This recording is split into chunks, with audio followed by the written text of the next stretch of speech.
Thom Hartmann here. My new book, The Hidden History of the Supreme Court and the Betrayal of America, has arrived. What if the Supreme Court did not have the power to strike down laws? Discover the hidden history of judicial review and this scam called original intent. Learn how we can save the planet by modernizing the Supreme Court. And most important, how we can democratize the Supreme Court now before it's too late. From the time Americans wake up until the time we go to bed, everything we do, touch, ingest, breathe, and use has been touched by the Supreme Court. In this book, I lay out the history of the Supreme Court from Alexander Hamilton until how the court overstepped its constitutional powers. America does not belong to the kings and queens of the court. It belongs to the people. The Hidden History of the Supreme Court and the Betrayal of America is available now in fine bookstores everywhere.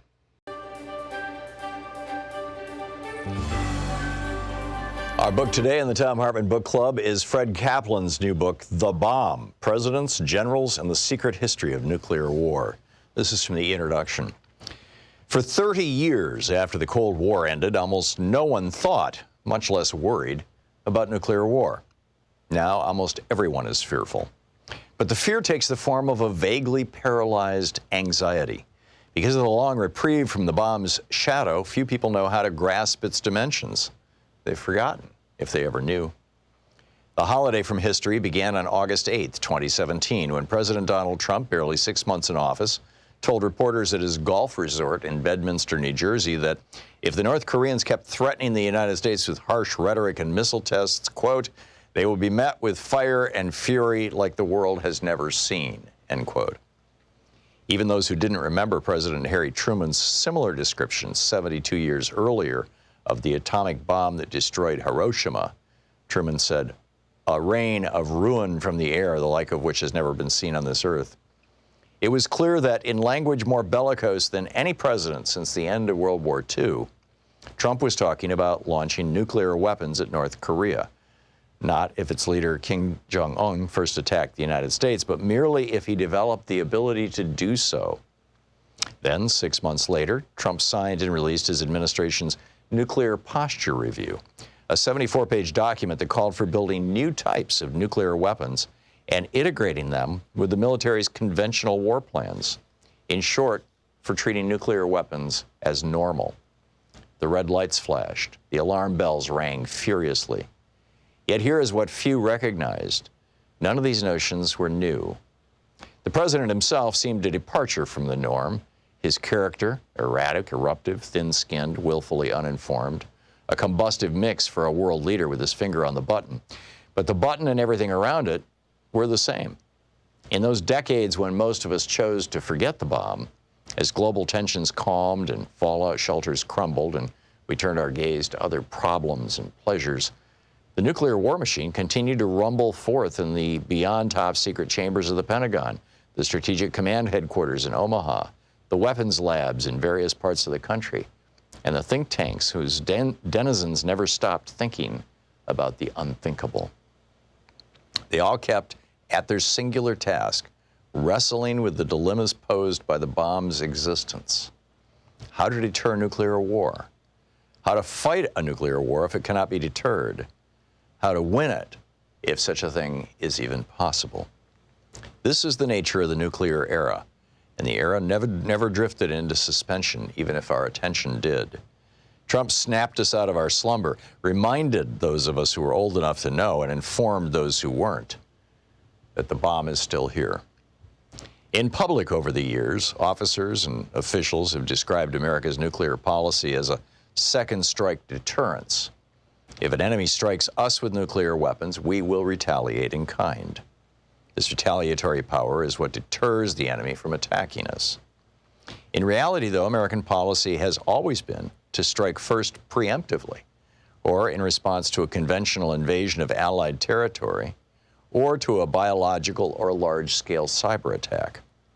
In any case, not just as an answer to nuclear attack. All of these options envision firing nuclear weapons at military targets for military ends. They envision the bomb as a weapon of war writ large. This vision has been enshrined in the American military's doctrines, drills, and exercises from the onset of the nuclear era through all its phases. Most presidents have been skeptical of this vision, morally, strategically, practically, but none of them have rejected it. Some have threatened to launch nuclear weapons first as a way of settling a crisis. The few who considered adopting a no first use policy, in the end, decided against it. There are rationales for these doctrines, drills, and exercises, and for the retention of the first use option. They are driven by policies, personalities, and bureaucratic rivalries, but also by a logic which, once its premises are accepted, hurls its adherents and the rest of us into a rabbit hole of increasingly bizarre scenarios that seem increasingly, if strangely, rational the deeper they're probed.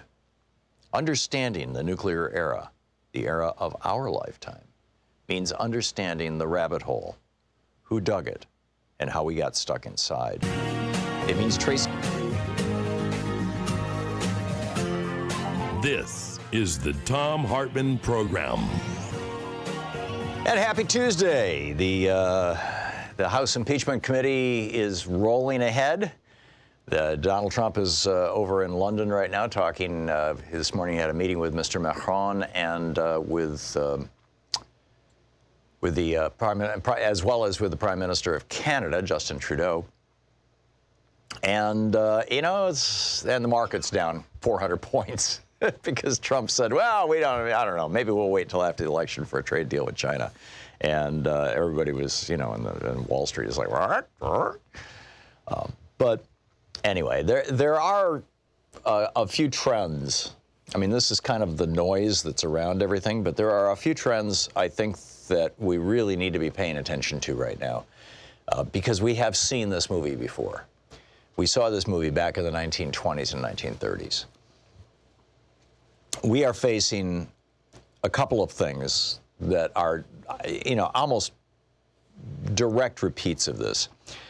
First of all, we're seeing the rise of a new and brutal form of governance with extraordinary industrial capacity and power. This is China.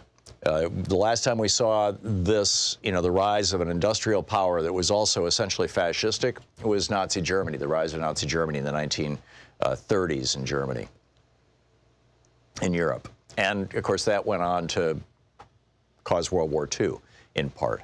We're seeing the exhaustion of monetary policies. In the United States, we have interest rates that are just a little over 1%. In Europe, in some cases, they're even below zero.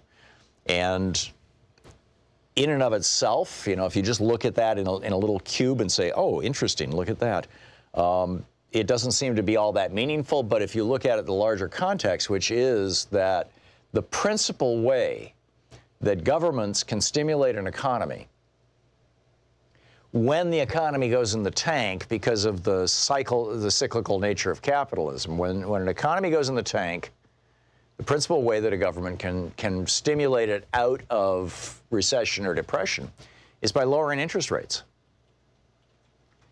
And the last time our government was using low interest rates to solve a problem like this, it was the Great Depression. Interest rates went down to close to zero, but they're close to zero now. And yet we're having an expanding economy and an expanding and an increasing stock market. Excuse me. So the problem here with that is that if there is a financial crisis and, or even just a downturn, there's no way to use monetary policy, to use interest rates to get us out of that. The other thing, the other tool, the other weapon, by the way, that central banks have is pouring money into the economy by buying bonds out of the marketplace and injecting that money into the economy as a whole, thereby. And we've been doing that for 10 years. It was called QE, quantitative easing. They're not calling it that anymore, but they're doing the same thing, and they had to start doing it on an emergency basis with the repo market a few months ago.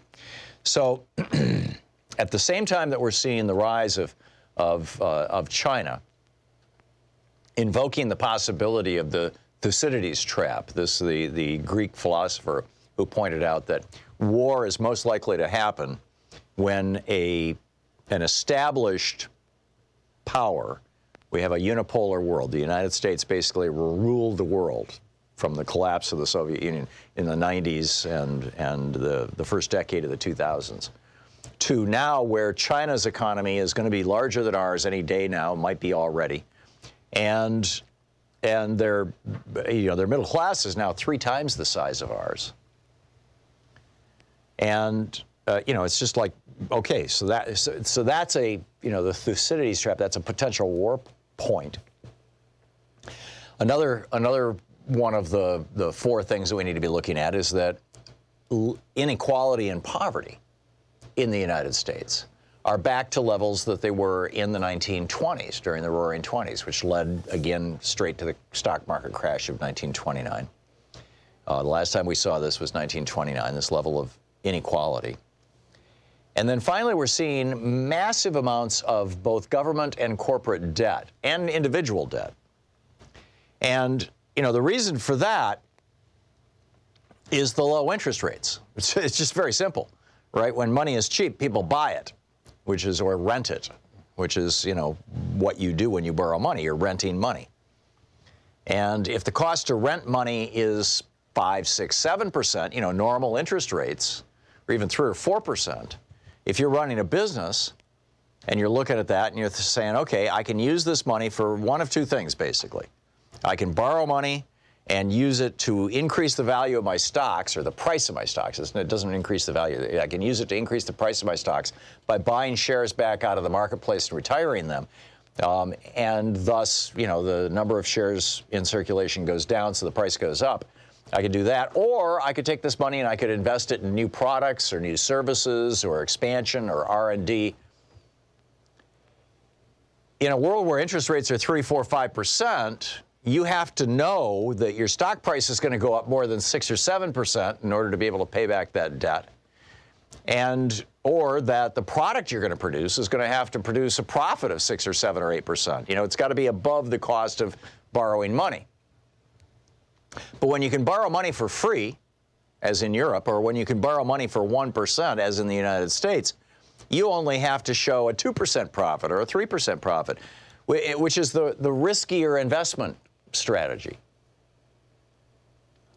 So companies have been, they're literally buying back trillions of dollars worth of their own shares right now. And they're not investing this money in R&D because it's, the fastest return on your investment is simply to buy the stock in your own company, at least from the point of view of the CEOs and all the senior executives who are principally paid with stock.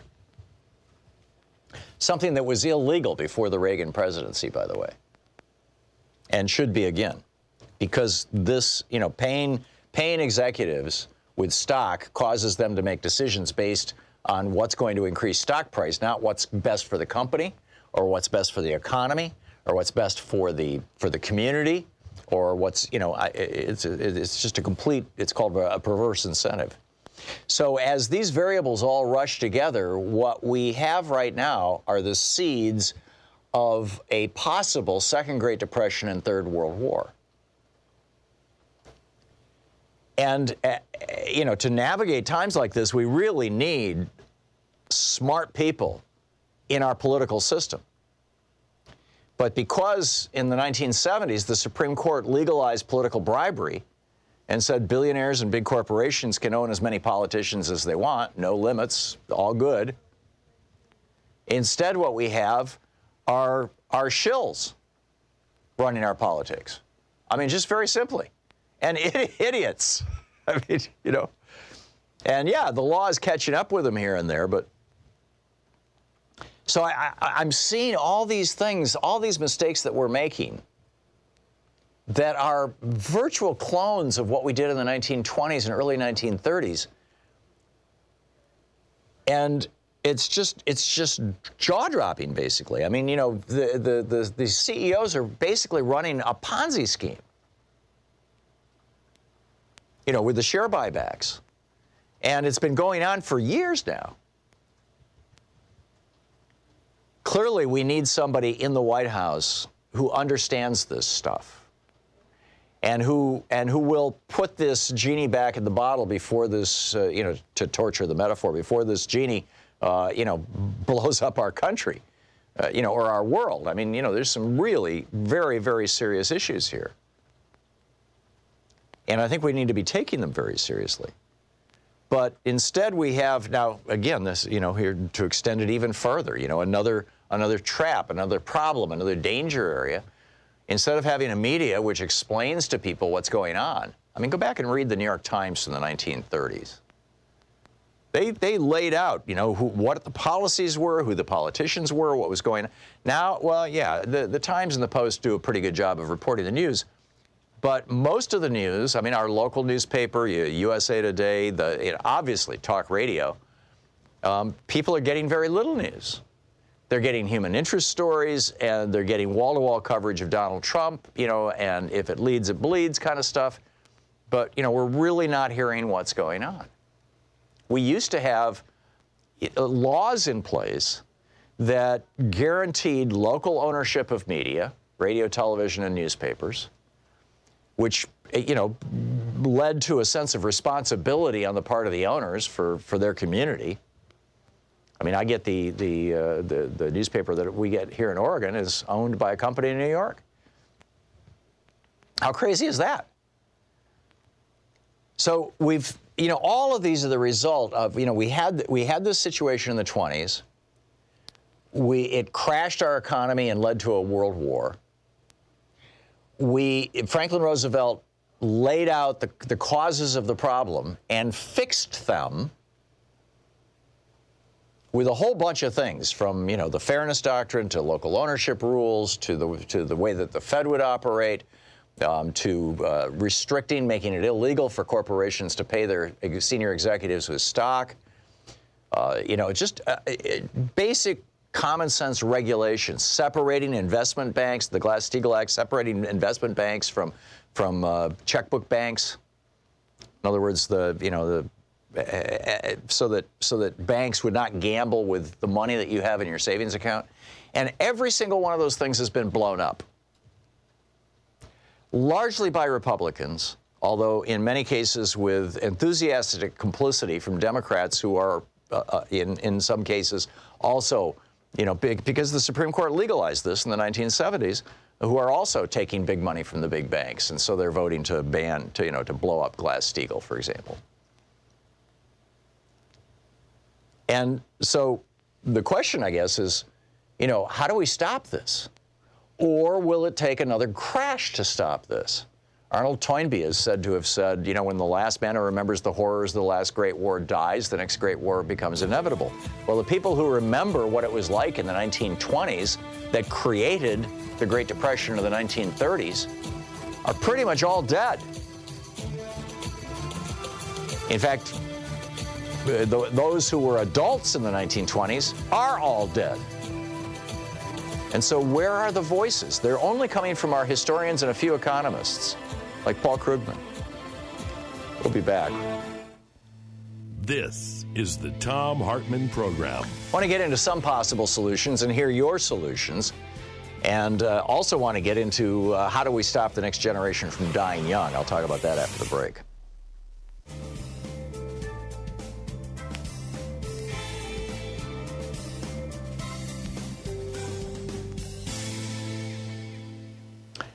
And welcome back. Morris in Long Beach, California, listening on KPFK. Hey, Morris, what's up? Hey, good morning, Professor. Listen, here's what we're going to do. We're going to eliminate the middleman. We're going to transfer over $1.5 trillion in wealth overnight. All we're going to do is open the door to health care protections. You get rid of these health care companies, what is it, $600 billion a year plus the loss of wealth that people have. You can do that overnight. The first thing that we need to do when we get in there is health care protections. Only the United States and Poland is acting rogue like this. Everybody else got this. This is basic. I'm not trying to get you no yacht or Cadillac. I'm just talking about basic stuff, okay? Open the door to health care protection. That's a transfer of $1.5 trillion. Now, the problem we got here, Professor, is the billionaires. They hoard money. The money's collecting dust. Now, when you get the money down to the middle class, we're consumers. We spend the money. We get things circulating, you see? And there's no money circulating no more. If you go back to the time when Dwight Eisenhower was the president, if you went back to that tax code right there, we wouldn't have these kind of problems because we wouldn't have no billionaire class. It ought to be illegal to have that kind of money. Some of these guys got more money than government. What they going to do with it? They can't spend it in a lifetime. If I sound crazy, I'm crazy. Their kids can't spend it in a lifetime either. What's behind all of that?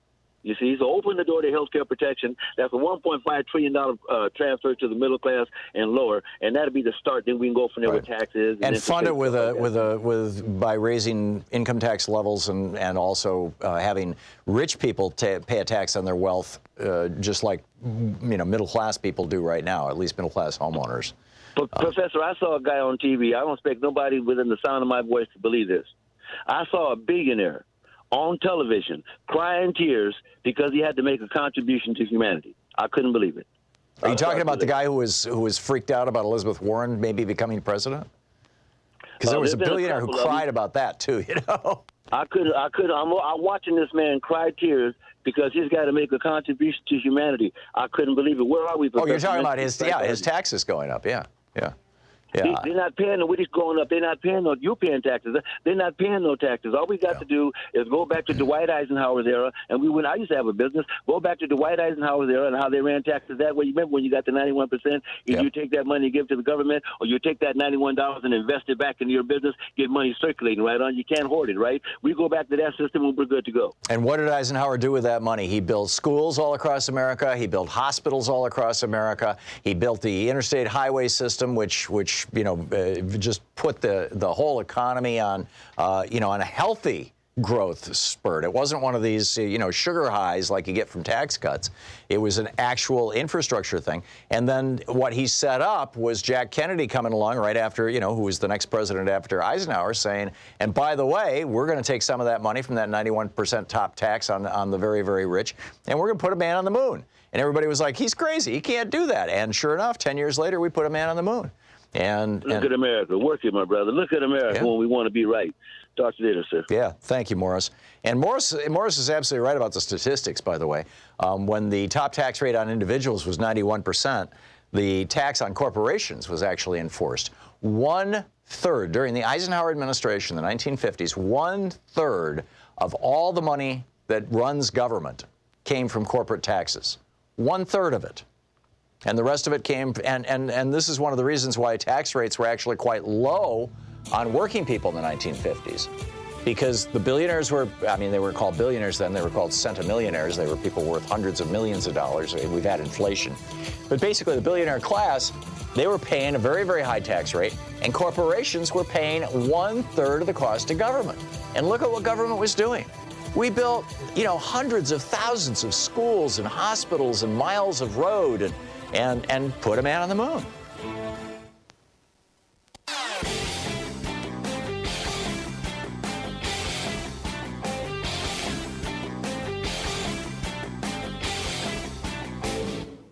Thom Hartmann here. My new book, The Hidden History of the Supreme Court and the Betrayal of America, has arrived.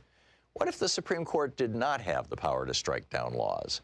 Discover the hidden history of judicial review and this scam called original intent. Learn how we can save the planet by modernizing the Supreme Court. And most important, how we can democratize the Supreme Court now before it's too late. From the time Americans wake up until the time we go to bed, everything we do, touch, ingest, breathe, and use has been touched by the Supreme Court. In this book, I lay out the history of the Supreme Court from Alexander Hamilton until how the court overstepped its constitutional powers. America does not belong to the kings and queens of the court. It belongs to the people. The Hidden History of the Supreme Court and the Betrayal of America is available now in fine bookstores everywhere.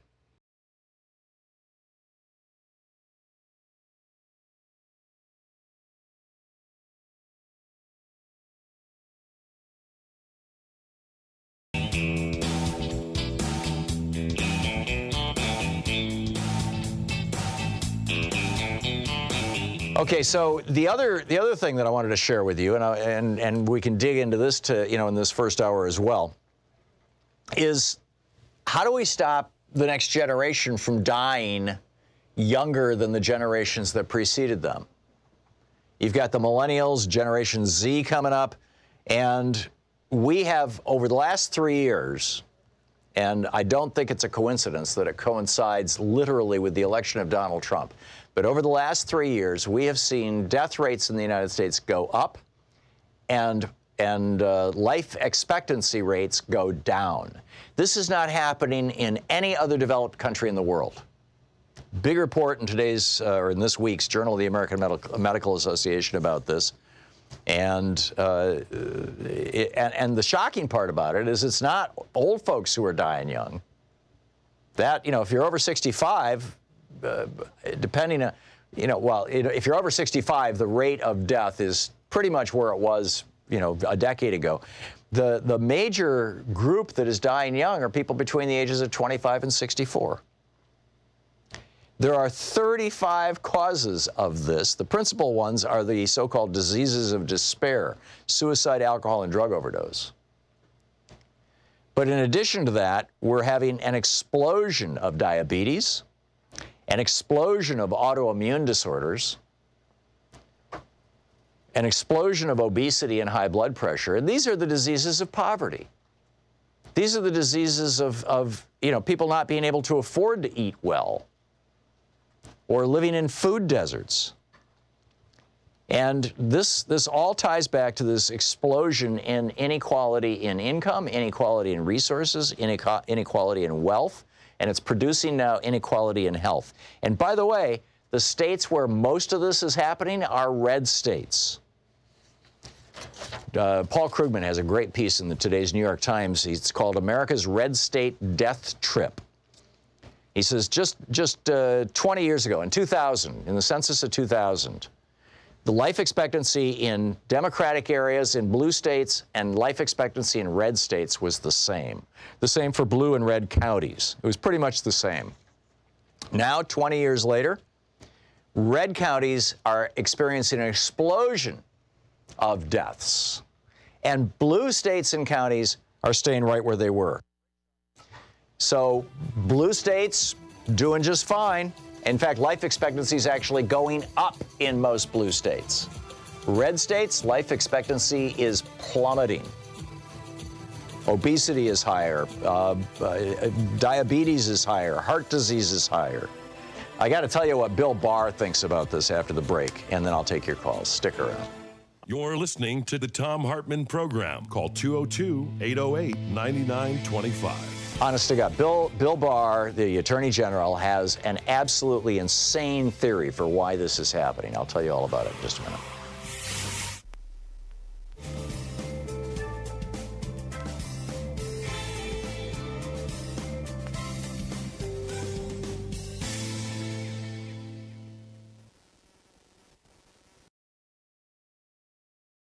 We have a match. Mike in San Francisco, God bless him, has said that any donations up to $10,000 he will match today only. So if you've been waiting to make a contribution to Free Speech TV until there was a match, here it is. Your $10 becomes $20, your $50 becomes $100, your $100 becomes $200, your $1,000 becomes $2,000, your $5,000 becomes $10,000. Whatever you may be willing to contribute to, your $10,000 becomes $20. Whatever you may be willing to contribute to Free Speech TV, please do it now. 877-378-8669 is the telephone number. I've talked many times about how important Free Speech TV is to, frankly, to our political dialogue in America, among other things. Where else do you actually see somebody pushing back against conservatives? It's like, it just doesn't happen anywhere else. Where else are you going to learn, the real story of what's going on in the United States and with our corporations and with the Supreme Court and with the corruption of our political system? Where else are you going to hear any kind of conversation at all about net neutrality or so-called corporate governance or corporate and billionaire influence over things like charter schools and the destruction of our public education system? It's all happening right here on Free Speech TV, which is why it's so important not only that you support Free Speech TV right now by calling 877-378-8669, but also it's so important that you let other people know about Free Speech TV. I'm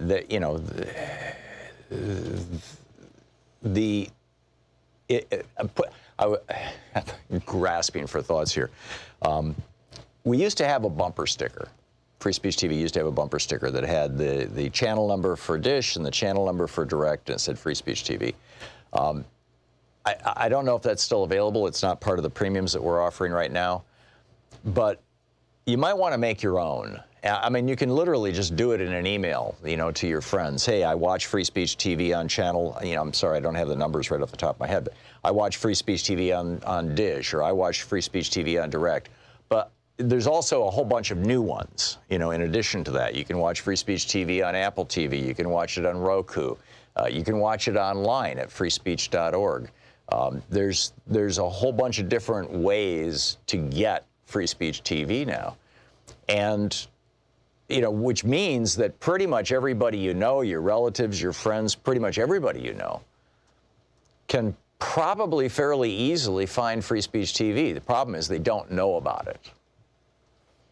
So help us make these fund drives much shorter by helping us broaden our base of potential donors by bringing more people in to watch Free Speech TV, and side benefit, more people get informed in ways that will be useful and productive and helpful to the future of this country, and frankly, given the challenges we're facing with nuclear proliferation and climate change, the future of the world.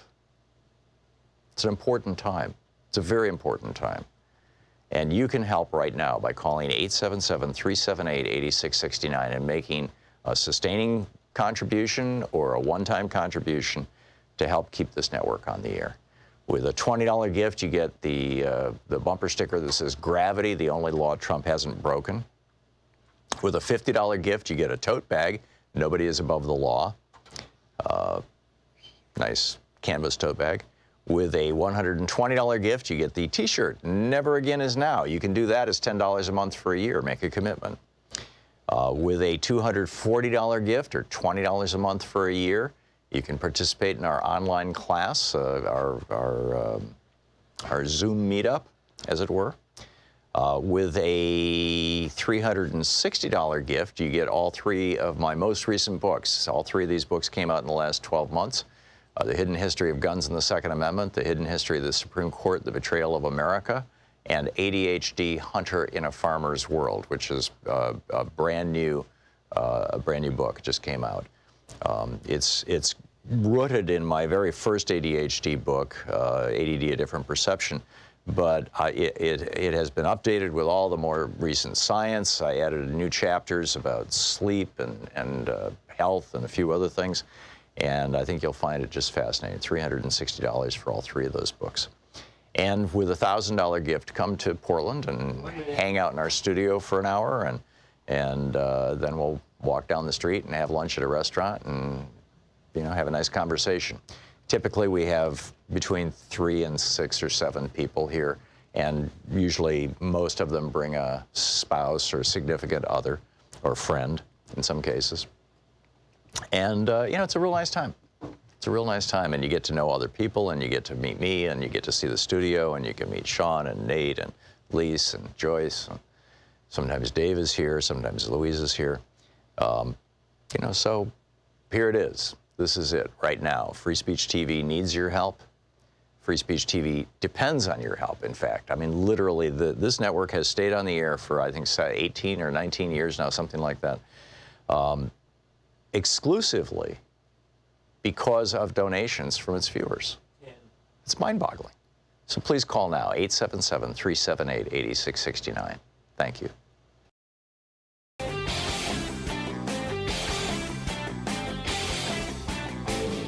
Thom Hartmann here. Check out my new weekly podcast, The Science Revolution. On this week's podcast, ADHD. Are you a hunter in a farmer's world? Look out! Dr. Bun Strauss is here on the rising sea levels and those in the path. And there's more. You can find it now wherever fine podcasts are available, and it's free. More info at thomhartmann.com or over on our Facebook page. So I just laid out how people are dying younger in red states. Actually, life expectancy in the United States, in blue states or blue counties, you can do it either way, is continuing to expand. People are living longer. But overall for the United States, life expectancy for the last 3 years has actually been going down. Why? Because in red states, people are dying much faster. And they're dying from a whole variety of causes. And you know, there's a pretty broad consensus that this has to do with massive income inequality in the red states. You have very rich and a lot of poverty. And the failure or the unwillingness of red state governors, Republican governors, to expand Medicaid. So you've got more people who don't have health insurance, don't have access to health care, and thus more people die. But Bill Barr, our brilliant attorney general and, fundamentalist Catholic, gave a speech at one of the Catholic universities a week or three ago in which he said that he noted the societal trends that, people are dying younger and there's more suicides and more drug addiction and things like that. He noted the stuff that I was just talking about. And then he used and he explained it by using the exact same rationale that you'll recall Al and Tipper Gore were talking about in the 1990s. Bill Clinton didn't talk so much about family values after he got busted, with Monica. But, Tipper Gore was running around wanting to ban music lyrics. Remember that? And before that, you had, Reagan and with Bill Bennett, his little Book of Virtues guy, who was his education secretary. Bill Bennett saying, well, it's all caused by the collapse of the family. Now, when Bill Bennett said it was the collapse of the family, what he was really talking about was black people in poverty. And Sean, if you can bring up my 360, I'll share with you, Bill Bennett essentially talking about that. Here he is.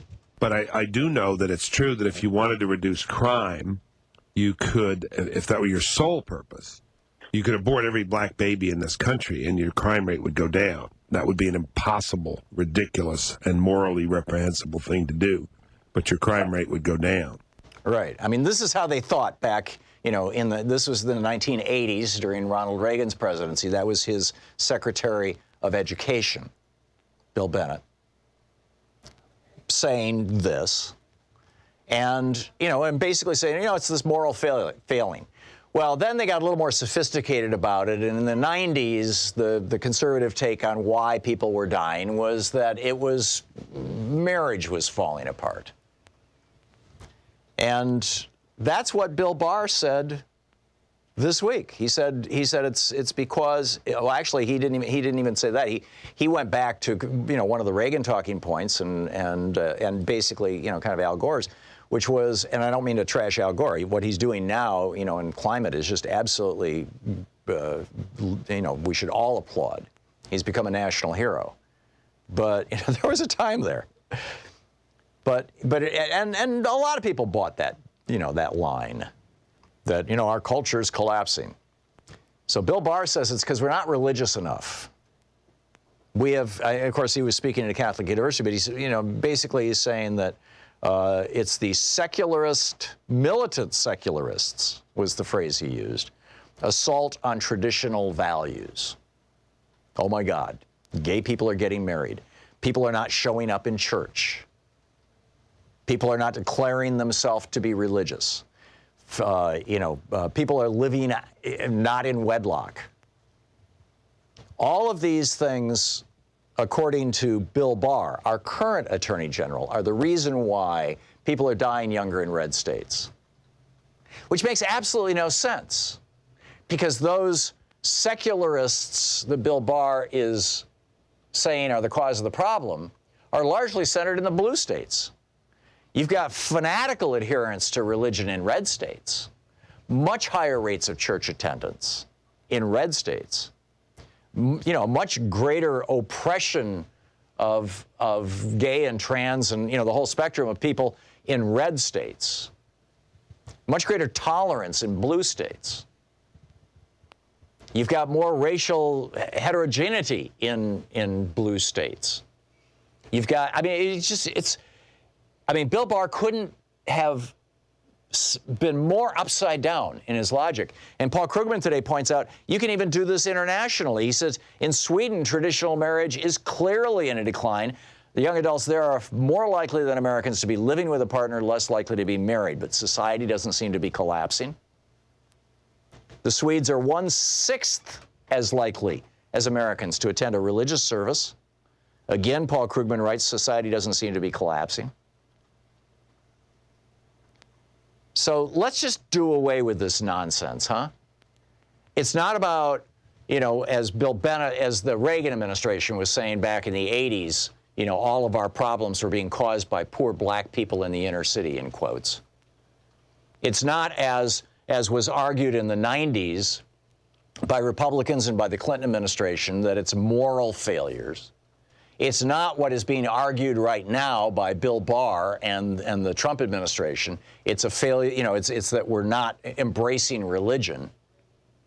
The thing that's killing us is the destruction of the social safety net. This destruction, in red states where death rates are so much higher are also those places.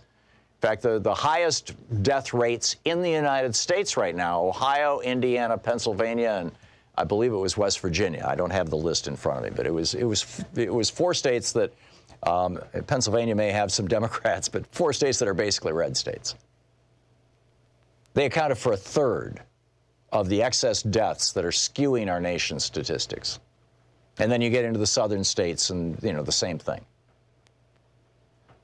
So the destruction of the social safety net, it's that people don't have access to good education because we still fund our schools based on property tax, something that goes back to the days when white people didn't want black people to have a good education, and so they said the local community will fund education. It's pure racism driving that. You don't have expansion of Medicaid. Again, that goes back, you go back to the 60s and look at the debates around Medicare and Medicaid, particularly Medicaid, and the white segregationist Southern senators were the ones who fought that, tooth and nail. Why? Because it would provide health care to poor black people. Racism is at the core of these problems that Republicans just keep perpetuating. It's the exact opposite of what Bennett and Reagan were saying. It's not black people, it's the way they're treated. It's not poor people, it's the folks who are making them poor who are causing these problems. It's not minorities, gender minorities, racial minorities, religious minorities. It's not that, it's the people who are demonizing minorities. And religion is not the answer. We know that from, you can look all around the world. The least religious countries have the highest standard of living and the best quality of life and the longest life expectancies. I mean, this is not rocket science. Anyway, well, let's pick up some of your phone calls here. Rodney in Washington, D.C., listening on Pacifica Radio. Hey, Rodney, what's up? Hey, I'll tell you what, guy. I was so happy when I heard your voice. I said, "This is Thom Hartmann on PFW, on Pacifica," and sure enough, it was. Oh, that's great. So I used to watch your show like a hawk when you were on RT 2-3 years back, and then they yanked it, from OTA TV around here. Yeah, well, I left them. But yeah, well, thank you. I'm glad you liked the show, and I'm glad you can hear it. You want to speak to the topics of the day? Yeah, I do. Yeah, just to say one more time, you're the bomb, man. And so, I got several things to say here. Well, I'll start with the last topic you just made. As far as social safety nets, I believe even as far back as the 60s, it was posited that there were more poor whites per capita than there were blacks. Now, I don't know if that statistic has changed or not. But in absolute numbers, there are a lot more poor white people than black people, just simply because there's more white people than black people. But, right. Okay. But, poverty relative to race is greater in the black community than in the white community. Oh, for a fairly obvious reason. The white community has 400 years of social capital and wealth capital that it has. 40 generations or 20 generations that it's been building that capital, whereas the black community has been prevented from having access to that capital largely up until the 1960s. Right. Correct. Well, what about all the infrastructure promises that have been made over the last 2 administrations? Bridges, roads, tunnels, highways. We've got a greater need for that than we did in the 50s. Yeah. And I would say that before I forget this, I hate to wedge this in, but the music segue and theme that you had on RT was in good taste, and I happen to be a musician. But Okay. at any rate, if you could bring that back, it'd be great over the radio. I'm glad you Anyway. like it. Rodney, I got to move along, but thanks for the call. Peter in Lawton, Oklahoma. Hey, Peter, what's on your mind today? Hi, thank you. It's an honor to be able to talk to you, sir. When I heard that they wanted to bring back pre-existing conditions, I just shuddered. 30 years ago, I had to make the decision for DNR with my wife for cancer that we were not aware of until it reached the emergency room from breast cancer. And of course, they delayed the chemo for 6 months, and then it spread, and I had to take her out. Why did they delay it? She had went to the doctor 4 months prior because she had a lump on her breast.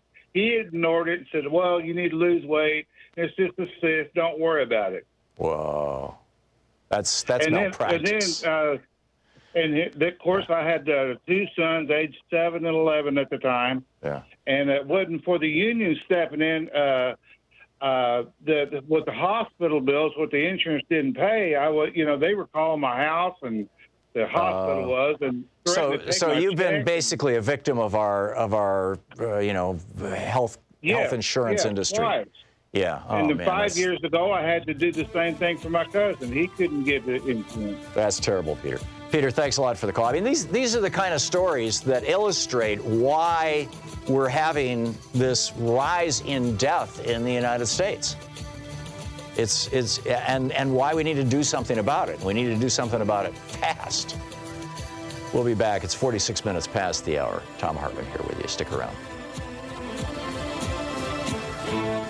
You're listening to Thom Hartmann. Visit thomhartmann.com for audio and video archives. Back with more of your calls in just a moment.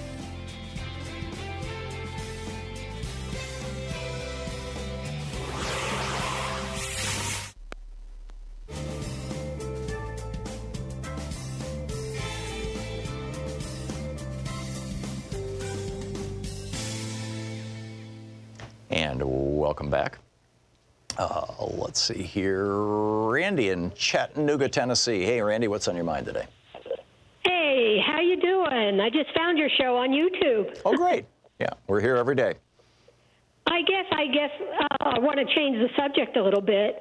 And this is a story that's not hitting the news or getting any traction, is that the BLM, the Bureau of Land Management, is rounding up our wild horses and burros for cattle ranchers to graze on our private lands. Of course, the wild horses have been protected since 1971, and basically the BLM is rounding them up. Yeah, this has been going on for a while, to Randy. Slaughter for low-income food in China and Canada. Yeah, we had T. Boone Pickens' ex-wife on the program. She's been and this was like 4 or 5 years ago. She's been an outspoken advocate for those horses, and apparently it's been going on for some time. And there's quite a bit of activism about it and around it, and you can find it all on the internet. Thomas in Lima, Ohio. Hey, Thomas, what's on your mind? Hey, how you doing? Good. What's up? Really liked your show, but sorry. But? Let me stop. Okay. Hey, so you have a new nickname for wondering, Donald Trump. Do I have that right? That's why you called? yeah, I do. Okay. Donald seems to hand out nicknames right and left, and I got a good one for him. Okay. Disappointing Donald. Disappointing Donald.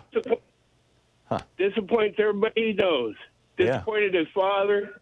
Disappointed every wife he's had. And he's definitely disappointed every American that I know.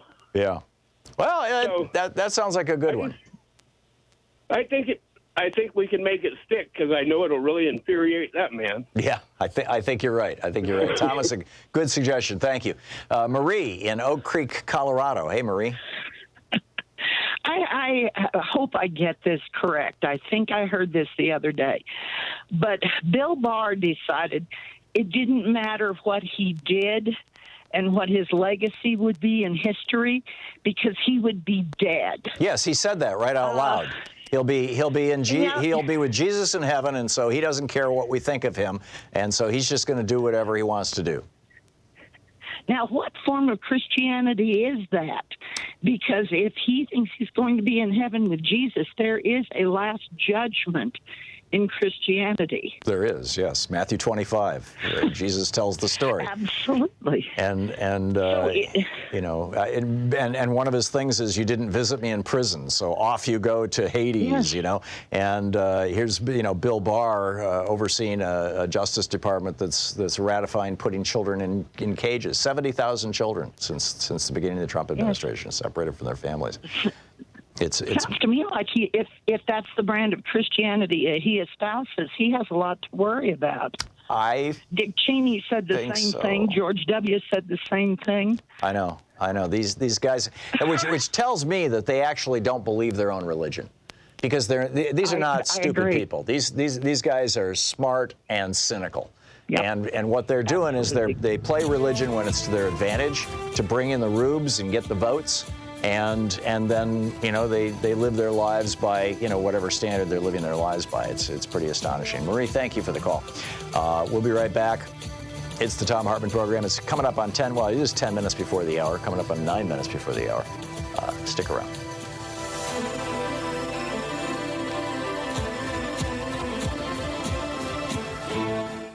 Thom Hartmann here. My new book, The Hidden History of the Supreme Court and the Betrayal of America, has arrived. What if the Supreme Court did not have the power to strike down laws? Discover the hidden history of judicial review and this scam called original intent.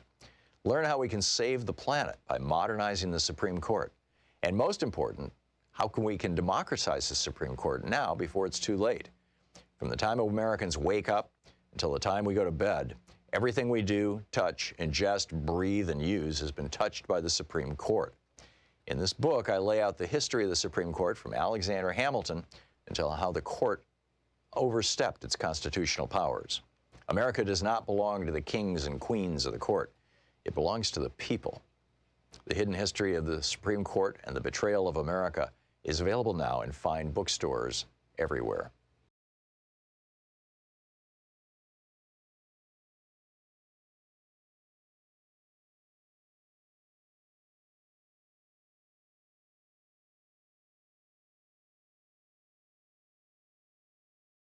Over at ThomHartmann.com. Welcome back. Thom Hartmann here with you, and Dan in Chicago. Hey, Dan, what's up? Good day, Tom. God bless you for everything that you do. What you were talking about when you were talking about our president, Franklin Delano Roosevelt, that was a very special time in our history.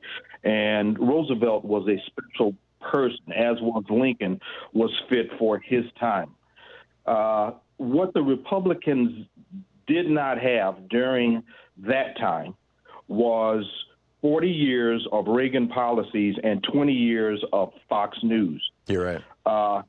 To put the public that listens to Fox News and who would vote for the Reagan ilk under a spell.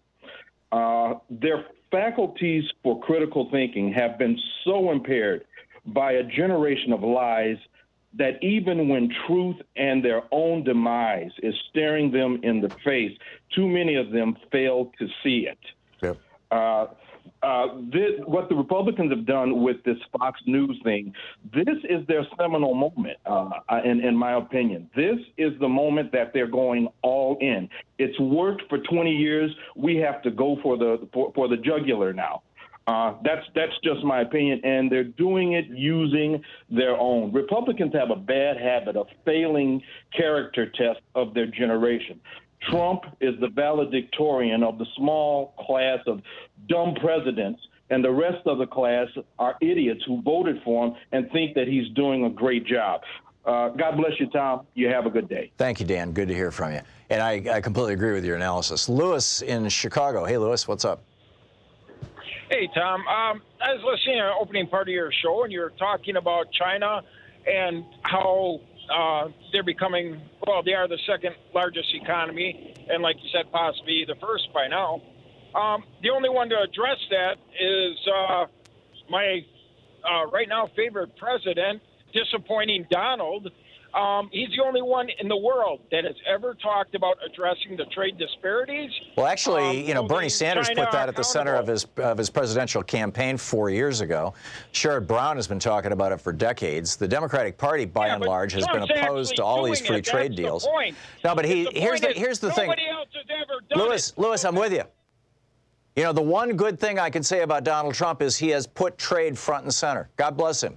I'm glad he did it. The problem is, we have a trade policy in the United States and this started with Richard Nixon in 1974 with the 1974 Trade Act that gave him fast track authority, and then Reagan doubled down on this in the early 80s, and then Clinton doubled down on it again in 93 with NAFTA.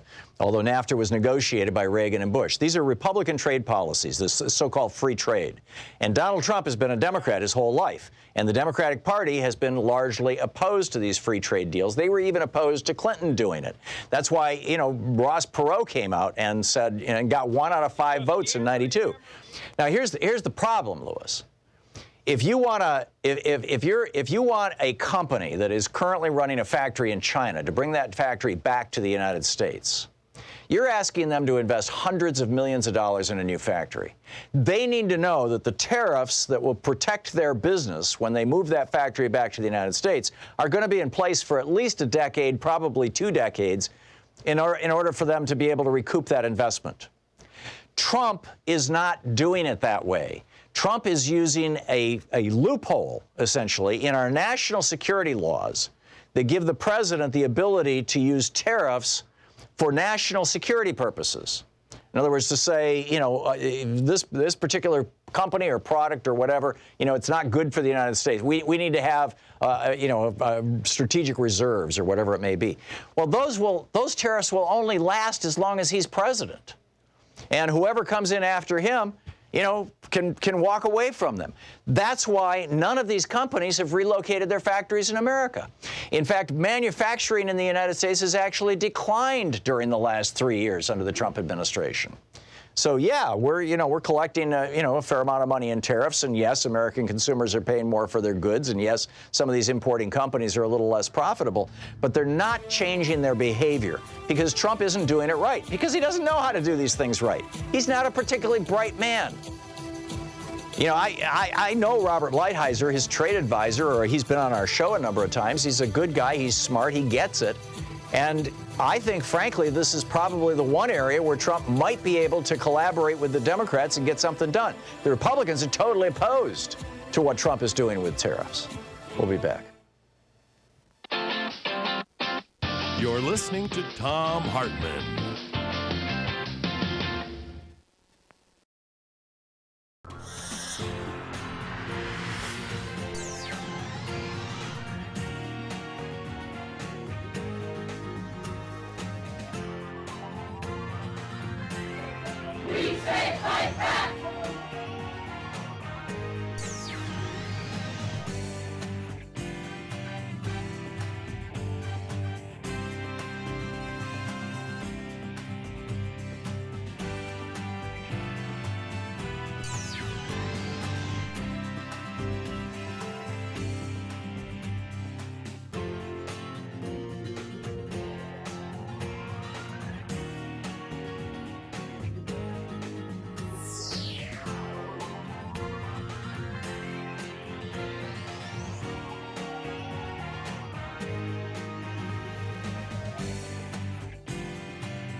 Thom Hartmann here. My new book, The Hidden History of the Supreme Court and the Betrayal of America, has arrived.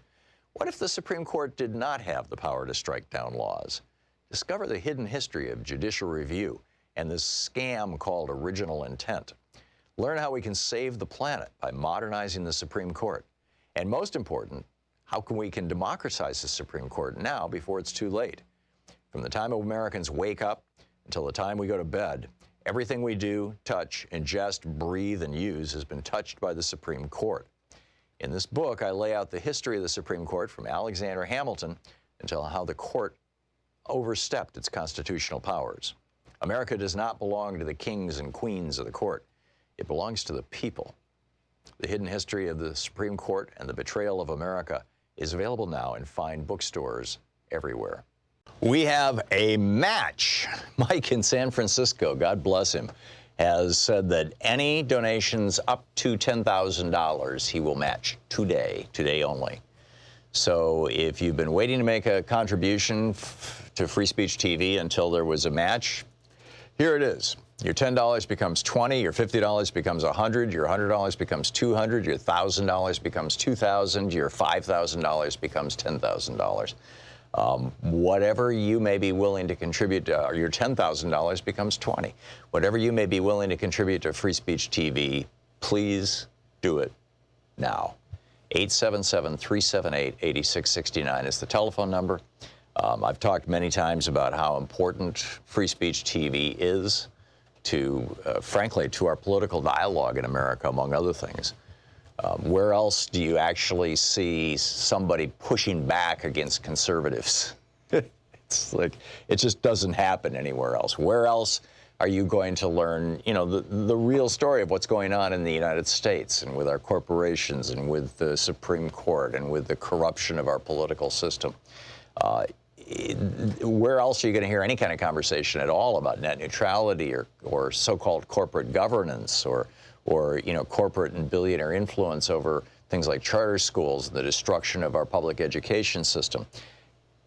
It's all happening right here on Free Speech TV, which is why it's so important not only that you support Free Speech TV right now by calling 877-378-8669, but also it's so important that you let other people know about Free Speech TV.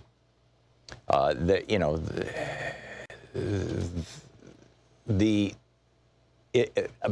I'm grasping for thoughts here. We used to have a bumper sticker. Free Speech TV used to have a bumper sticker that had the channel number for Dish and the channel number for Direct, and it said Free Speech TV. I don't know if that's still available. It's not part of the premiums that we're offering right now. But you might want to make your own. I mean, you can literally just do it in an email, you know, to your friends. Hey, I watch Free Speech TV on channel, you know, I'm sorry, I don't have the numbers right off the top of my head, but I watch Free Speech TV on Dish, or I watch Free Speech TV on Direct. But there's also a whole bunch of new ones, you know, in addition to that. You can watch Free Speech TV on Apple TV. You can watch it on Roku. You can watch it online at freespeech.org. There's a whole bunch of different ways to get Free Speech TV now. And, you know, which means that pretty much everybody you know, your relatives, your friends, pretty much everybody you know, can probably fairly easily find Free Speech TV. The problem is they don't know about it. So help us make these fund drives much shorter by helping us broaden our base of potential donors by bringing more people in to watch Free Speech TV, and side benefit, more people get informed in ways that will be useful and productive and helpful to the future of this country, and frankly, given the challenges we're facing with nuclear proliferation and climate change, the future of the world. It's an important time. It's a very important time. And you can help right now by calling 877-378-8669 and making a sustaining contribution or a one-time contribution to help keep this network on the air.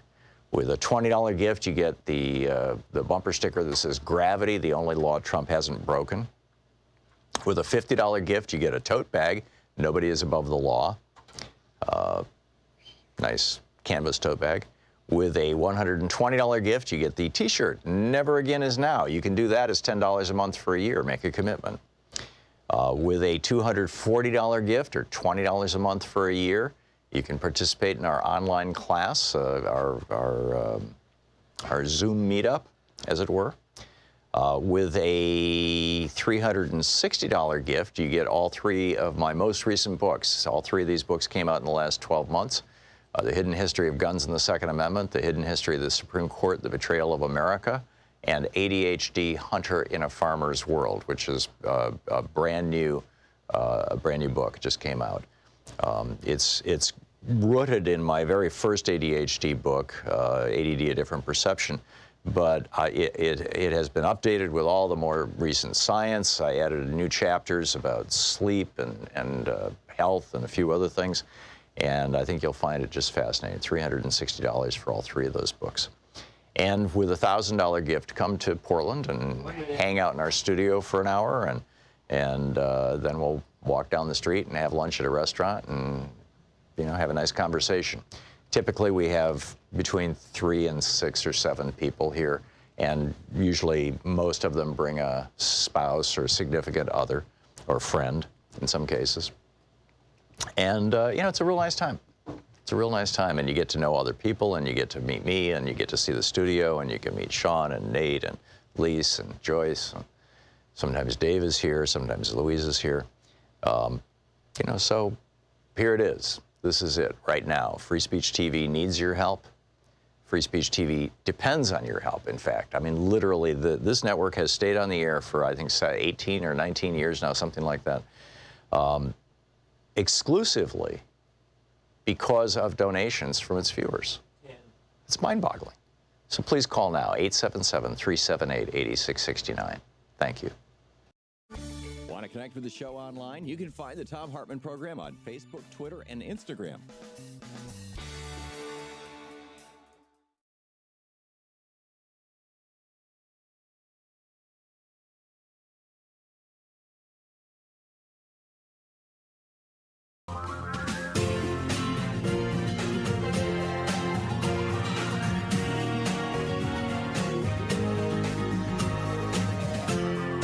This is the Thom Hartmann Program. Welcome back. Thom Hartmann here with you. On the line with us, our old buddy Alex Lawson, the Executive Director of Social Security Works, the owner, host, and producer at We Act Radio in Washington, D.C., our D.C. affiliate, and SocialSecurityWorks.org. On Twitter, he's at ALaw202. Hey, Alex, welcome back. Hey, Tom. Thanks for having me.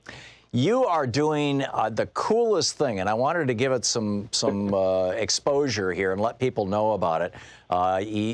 Social Security Works is just a great organization, and let me preface this by saying, whenever I talk about Social Security, I really need to say this: that if you're listening and you're in your 20s or your 30s or your 40s or your 50s and you're thinking, I don't need Social Security, Social Security actually represents a multi-million-dollar insurance policy for you in your 20s. Because if, as happened to my friend Michael Hutchison, he slipped running in the winter in Santa Fe and broke his neck and ended up paralyzed from the neck down for the rest of his life. He spent 20 years, in a bed, unable to move. Until he finally died. And all that time, Social Security paid all his bills. And, we all have this massive disability policy that most of us could never afford, and it's called Social Security. So first of all, Social Security is like really important stuff. Secondly, Joni Ernst appears to be up to no good. Tell us about that. So Joni Ernst, who is the senator in Iowa, she recently said that she was trying to sort of hobnob and get some money from the very important people. And what the very important people want is to cut our Social Security. They want to reach their hands into our pockets and steal our money, because these quote-unquote very important people are really just Wall Street folks. And if I may, Alex, if I may, this is not so much ideological. I mean, you've got the old Reagan mentality of, if you give people money, they're going to be lazy. But these folks are not these old ideologues, the anti-Social Security ideologues from the 30s, 40s, 50s, 60s, 70s, and 80s. These are actual bankers who are looking at $2.5 trillion sitting in the Social Security Trust Fund and thinking, holy cow, if I could put that money in my bank and I could just skim 0.5% off the top, I'd be richer than anybody in the world. That's what's going on here, is it not? Exactly right. This is to quote the Godfather, just business to these folks. They see our money. They want our money. Right. Joni Ernst is smart enough to know that the American people do not want Wall Street to pick our pockets. So what she said, and was that she needed to deal with Social Security behind closed doors. And that's just a nice little coded message for these bankers and these Wall Street folks that she is on the team of cutting our Social Security benefits. But the only way that you can get that done in Washington, D.C. is out of the public's eye, behind closed doors. And literally, Social Security works. We cut our teeth fighting these attempts with the Bull-Simpson Commission, where I literally live streamed a closed door for hours a day, where behind it they were discussing cutting our Social Security benefits until I got Alan Simpson on video saying that is exactly what they were doing behind those closed doors. People don't take discussions of Social Security behind closed doors to talk about giving us more Social Security. It's only to cut it. So we feel at Social Security Works, this is absolutely our duty, is to make sure that people know that's what Joni Ernst said. She talked about behind closed doors. We took that, we put it on a billboard truck, and we are following her around Iowa, letting everybody know that Joni Ernst wants to steal our Social Security money and give it to her greedy friends on Wall Street. And they're not just her friends, they're her donors. I mean, let's be clear. Donors. The Supreme Court legalized bribery of politicians in the 70s, and this is what we've got. I doubt they're her friends, actually. It is a pure business relationship. And that's what she's talking about. You give me money to get me elected, and I'm going to actually steal people's money to give through you through policy. That is the legalized bribery system that we have set up here. It works as long as the American people don't know that's what's going on. So that's why we put this billboard truck up and are following her around. We want to do more. We want to actually have folks in her town halls to hit her with questions on this, to bird dog her. And we're finding great support in building that campaign because, as you know, Tom, Social Security is loved by everyone. It really is not a partisan issue. Now, meanwhile, taking this to the next step with regard to health care, and I know you guys work on these issues as well, we have a couple of state representatives in Montana. This is Representative Kathy Keller and Senator Jen Gross. One's a state representative, the other's a state senator. Both Democrats who have come out and said that the anti-Medicare for all op-eds that they published in local newspapers in Montana were not actually written by them.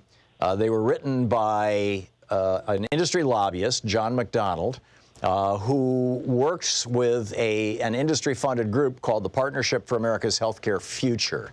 Tell me about this. So this was an amazing story.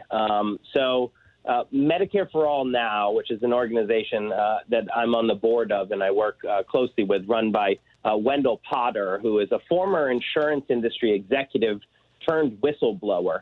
And he knows the exact tactics that the insurance company uses to kill the push to Medicare for All. So Medicare for All Now did a FOIA request looking for these exact things, nailed these elected officials, just literally giving their byline to lobbyists for it's not for the insurance industry or for, the pharma. That's who's funding it. This is just an operation to lie and kill Medicare for all. And I want to be clear on this because there's been some chatter on Twitter like, they didn't give their byline because they didn't know what the talking points were, right? I mean, that's not what's going on here. They could have just written in the talking points. They let these lobbyists write the op-eds for them because this is the exchange, right? You get my name on an op-ed, and in return, I want donations from you. This is that same legalized corruption, the exact same thing that we're talking about with Joni Ernst. Now it's just they're literally stealing our health. They're keeping us locked in a system driven by greed, where private equity has literally turned individuals' health into a profit center. They profit off of injury and sickness. I refuse to say that this system is broken, because it's not broken, our healthcare system. It's working exactly as it's set up to do. It's just not a healthcare system. It's a wealth extraction system. And they see Medicare for All, which is a healthcare system, as an existential threat to their business. to them, to their entire industry, which is a parasitic industry. And they're right. We are an existential threat to them. When we win, that whole industry is gone. There will be no more middleman standing between the American people and their doctor. We will add vision, dental, hearing, long-term care. If you get sick, you go to a doctor, you get the care that you need. Full stop. That's how easy Medicare for All is.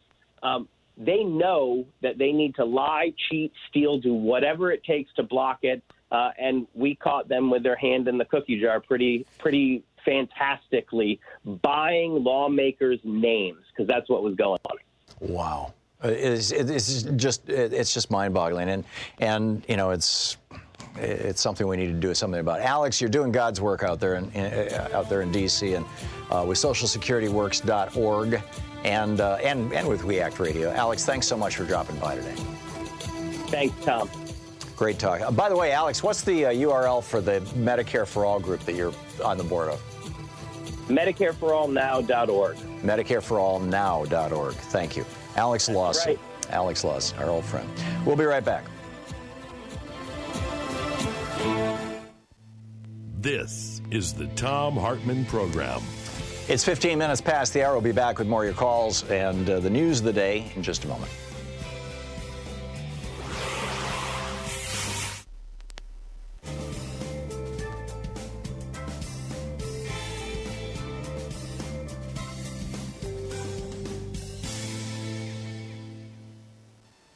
And welcome back. Let's see here. Paul in Montgomery Creek, California. Hey, Paul, what's up? I think Paul might have just hung up his phone by accident. Probably tried to take it off hold. It seems that way. Anyhow, Kathy in Oark, Arkansas. Or is that Alaska? AK. Connected at the house. Oh, Kathy is apparently not listening to her phone. So let's try another one. Terry in Lafayette, Indiana. Hey, Terry. Good afternoon. Hey, what's up? Well, I'd just like to tell you about my thoughts and ideals and everything. My stepfather was a state parole officer. He kind of helped me become a libertarian. I remember him telling me that many different parolees have told him that you can buy illegal drugs in the prison from the inmates, but you get much better drug deals from the guards. Some of them guards making more money selling dope and cell phones than they do in their paycheck. And an article I've got in my scrapbook, I know it's over a year old, but it said about Mexican-American border, the police and the military on both sides. 90% of them on both sides are taking money from the drug cartels.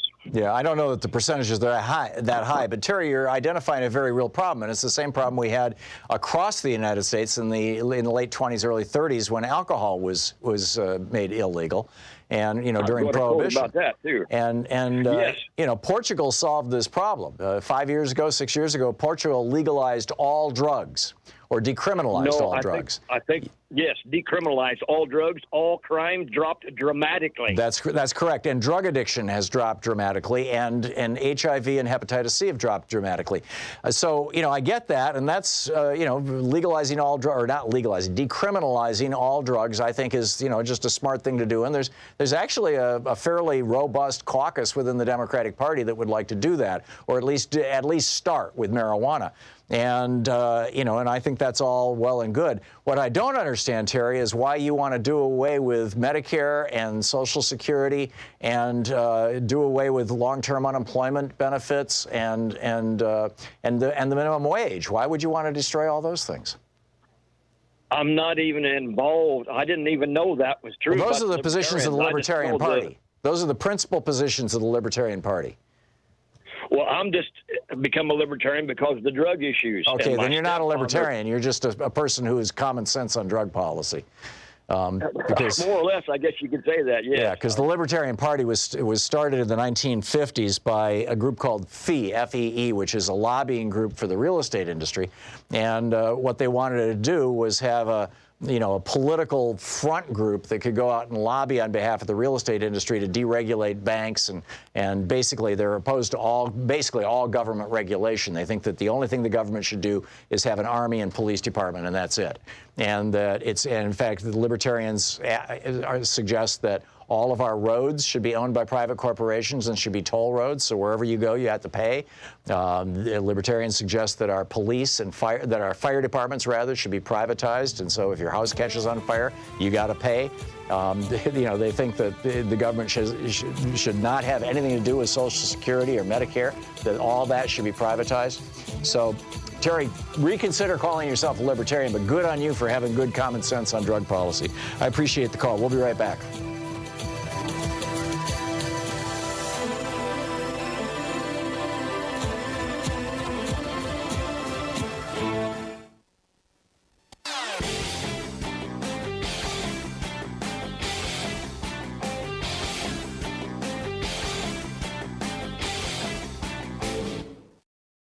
Thom Hartmann here. My new book, The Hidden History of the Supreme Court and the Betrayal of America, has arrived. What if the Supreme Court did not have the power to strike down laws?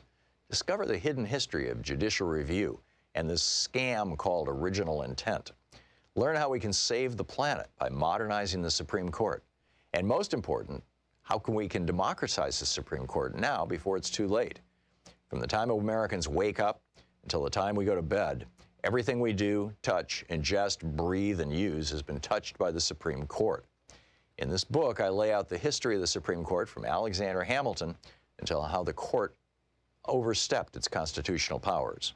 America does not belong to the kings and queens of the court. It belongs to the people. The Hidden History of the Supreme Court and the Betrayal of America is available now in fine bookstores everywhere.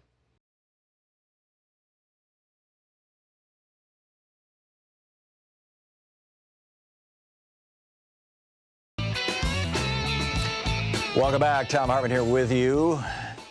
And I'm hearing reports. Let me just check and see if the Times is yet reporting this. Apparently, it hasn't made its way to the big newspapers.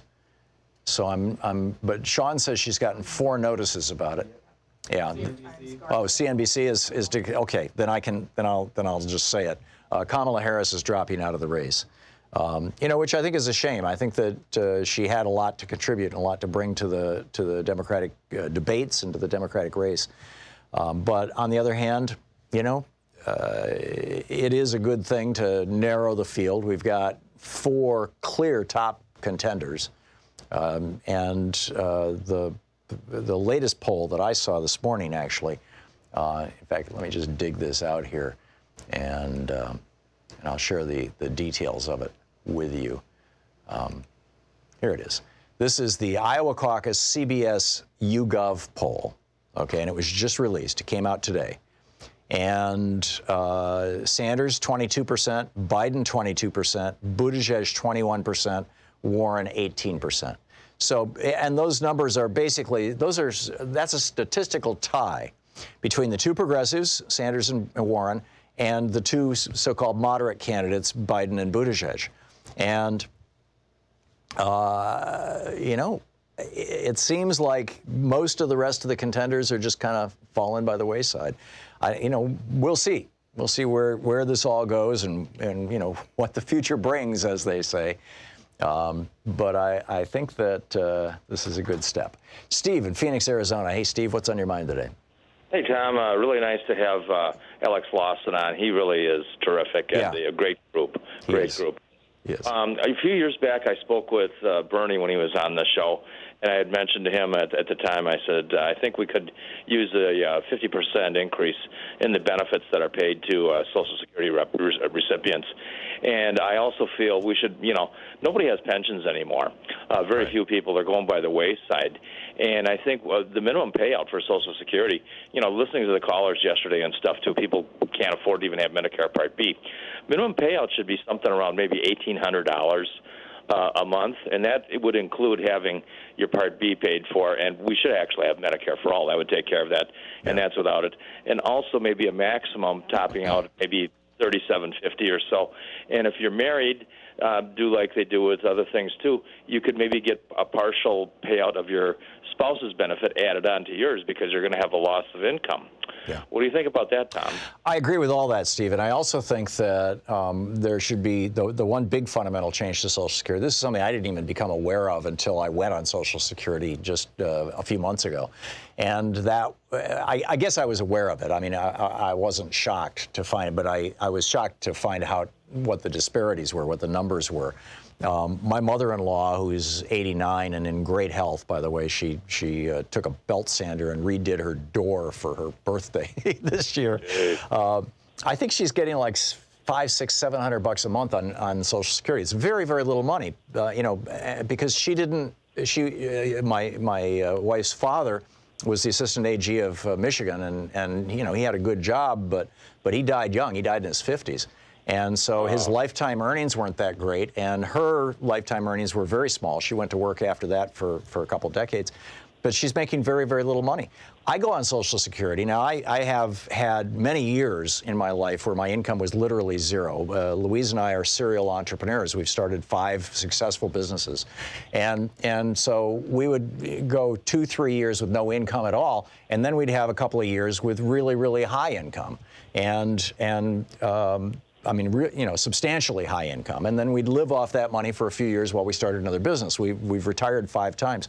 But the bottom line is, because I have had probably not more than a dozen, but a dozen or so years where my income was really substantial, I'm getting $3,000 a month from Social Security, which is mind-boggling. And because I made all that money back in the day, I have some retirement money sitting aside, and my mother-in-law doesn't, because she didn't. And it seems like it's backwards. It seems like the people who don't have any money and didn't make a lot of money throughout their lifetimes, they're the ones who should be getting $3,000 a month. And the people like me who did make a fair amount of money when in my most active working years, I should be getting the $700, or we should just make it a flat payout to everybody. I mean, it just, sort of like Andrew Yang's, guaranteed minimum income. What do you think about that? That's we've got to do something, and I think a minimum would be around the 1,800 mark at minimum. Yeah, I agree. People can't just sit around and eat cat and dog food, stuff like that. But thanks, Tom. Yeah, thank you, Steve. Good to hear from you. Denise in Calumet, Michigan. Hey, Denise, what's up? Hi, I've got to change something. You had Alex Lawson on. I love when he's on. I take notes.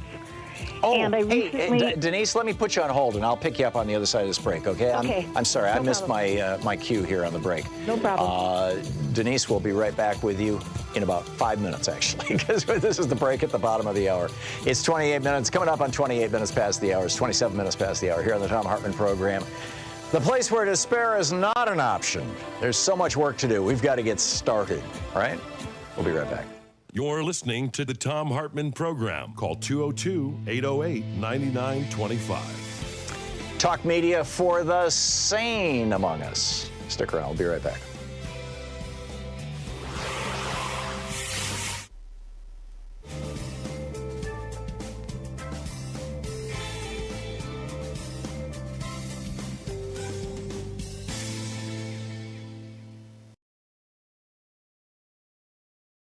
We have a match.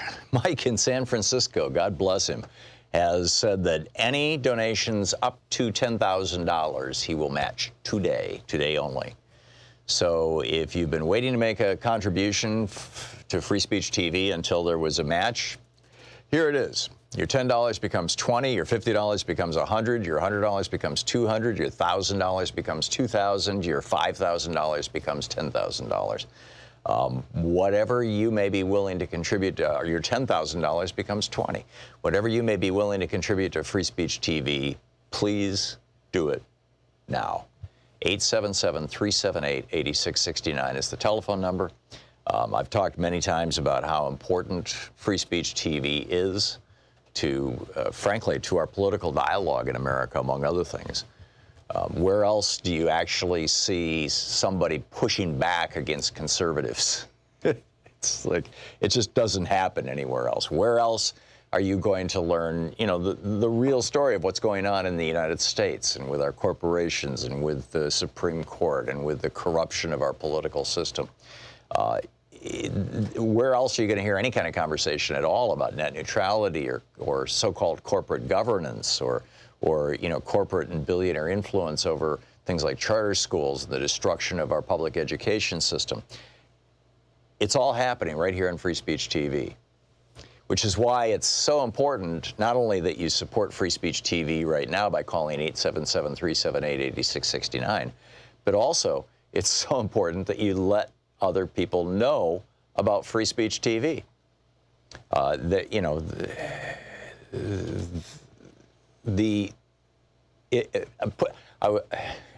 grasping for thoughts here. We used to have a bumper sticker.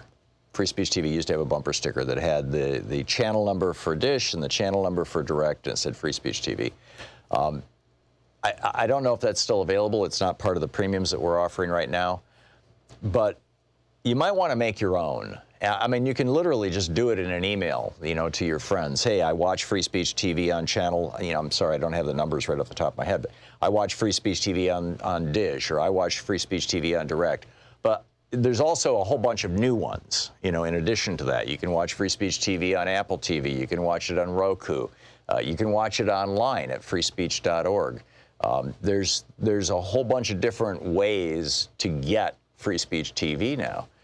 And, which means that pretty much everybody your relatives, your friends, pretty much everybody can probably fairly easily find Free Speech TV. The problem is they don't know about it. So help us make these fund drives much shorter by helping us broaden our base of potential donors by bringing more people in to watch Free Speech TV, and side benefit, more people get informed in ways that will be useful and productive and helpful to the future of this country. And frankly, given the challenges we're facing with nuclear proliferation and climate change, the future of the world. It's an important time. It's a very important time. And you can help right now by calling 877-378-8669 and making a sustaining contribution or a one-time contribution to help keep this network on the air. With a $20 gift, you get the bumper sticker that says "Gravity, the only law Trump hasn't broken." With a $50 gift, you get a tote bag, "Nobody is above the law." Nice canvas tote bag. With a $120 gift, you get the T-shirt, "Never Again is Now." You can do that as $10 a month for a year. Make a commitment. With a $240 gift, or $20 a month for a year, you can participate in our online class, our Zoom meetup, as it were. With a $360 gift, you get all three of my most recent books. All three of these books came out in the last 12 months. The Hidden History of Guns and the Second Amendment, The Hidden History of the Supreme Court, The Betrayal of America, and ADHD, Hunter in a Farmer's World, which is a brand new book. It just came out. It's rooted in my very first ADHD book, ADD, A Different Perception, but it has been updated with all the more recent science. I added new chapters about sleep and health and a few other things, and I think you'll find it just fascinating. $360 for all three of those books. And with a $1,000 gift, come to Portland and hang out in our studio for an hour, and then we'll walk down the street and have lunch at a restaurant and have a nice conversation. Typically, we have between 3 and 6 or 7 people here, and usually most of them bring a spouse or significant other or friend in some cases. And it's a real nice time. It's a real nice time, and you get to know other people, and you get to meet me, and you get to see the studio, and you can meet Sean and Nate and Lise and Joyce. And sometimes Dave is here, sometimes Louise is here. So here it is. This is it right now. Free Speech TV needs your help. Free Speech TV depends on your help, in fact. I mean, literally, this network has stayed on the air for, I think, 18 or 19 years now, something like that, exclusively because of donations from its viewers. Yeah. It's mind-boggling. So please call now, 877-378-8669. Thank you. Want to connect with the show online? You can find the Thom Hartmann Program on Facebook, Twitter, and Instagram. Welcome back. Thom Hartmann here with you. And Denise in Calumet, Michigan. Let's try it again. What's up, Denise? Okay, well, first of all, thank you for having Alex Lawson on. I take notes when he's on, and I had recently written a letter to the editor of our local newspaper about the Medicare coverage and the difference between Advantage and supplemental programs. Mm-hmm. And you would not believe the response I got. I couldn't even, in church, I would, instead of giving me the sign of peace, people were shaking my hands and saying, thank you for the letter. Really? And wow. So, what did your letter say? It was about the difference between Medicare supplement plans and the Advantage programs, which put you under the HMO hat, take away your Medicare rights. It was really well written, and everything I learned between you and Alex Lawson and my own studying, and it had to be 400 words, but I thank God for my ability to write. And this letter had such a positive response. Somebody posted it on Facebook. That's People great. were saying it was the best letter they ever read. It was very informative and very truthful. But anyway, so thank you for that. Thank you for, helping me grow. Well, thanks for spreading the word.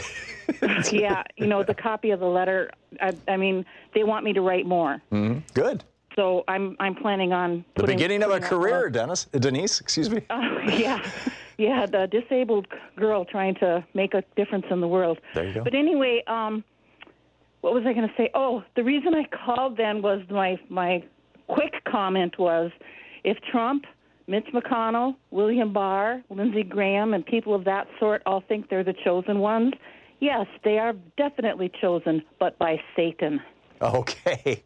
And that was the reason I called, but then I heard Alex Lawson, and I just remembered that letter was just recently that I wrote that, and I'm going to keep on that track. It's done me a world of good, as well as the people who are calling me and asking me and talking to me about it. It's just been wonderful. Good. That's great. And I think that what you suggested, for somebody who actually believes in the tenets of Christianity and believes that what Jesus said in the Bible is actually literal truth, Matthew 25 should be putting the fear of God in these people. I mean, they are clearly the goats, not the sheep. It's just breathtaking. I know. It's just breathtaking. Denise, thank you for the call, and keep writing. Keep writing. Thank you. Okay, good talking to you. Susie in Seattle. Hey, Susie, what's up? Hi, Tom. It's a pleasure to speak with you. I wanted to make a comment about the amount people draw on Social Security. Mm-hmm. I'll be 70 in January. My Social Security just deposited this morning, $671. Yeah, see, that's crazy. I mean, who can live on $671 a month? Not in Seattle. Yeah. I still work. I drive deliveries for a company called GoPuff, which I refer to as a convenience store on wheel plus sex toys. Okay. And good on you, Susie. Last week, I drove 47 hours. Wow. And with tips and hitting the bonuses, I took home $887 before taxes. Wow, not bad for a week's work. But I think your point on living on $671 a month is well made. Susie, thank you for sharing that with us, and I hope you enjoy your work at the very least. Paul in Montgomery Creek, California. Hey, Paul, what's on your mind? Hi, Tom. I'm calling in reference to the Reverend William Barber and his Poor People's Campaign. Yes, he has revived Martin Luther King's institution, and he's doing a great job. I've gone to the Capitol a couple of times here in California to participate in his 40 days of action and that kind of thing. But I wanted to alert you to something that he says in his sermons. And what he says is that in the states where voter depression is most prevalent, which of course is the red states, health outcomes are the poorest. That's correct. He's right. So I think there's a way to attack the problem directly. Right. The more voter suppression there is, the more likely it's to be a red state governed by Republicans, because they can't win by honestly telling people what their policies are, so they have to cheat. And of course, when Republicans get control, they wipe out health care for people. It's why so many red states don't have expanded Medicaid, and thus people have no access to health care, and thus their death rates are actually going up instead of down like the rest of the country. Well done, well said, Paul. Thank you very much for the call. Stephanie in Hopkins Park, Illinois. Hey, Stephanie, what's up?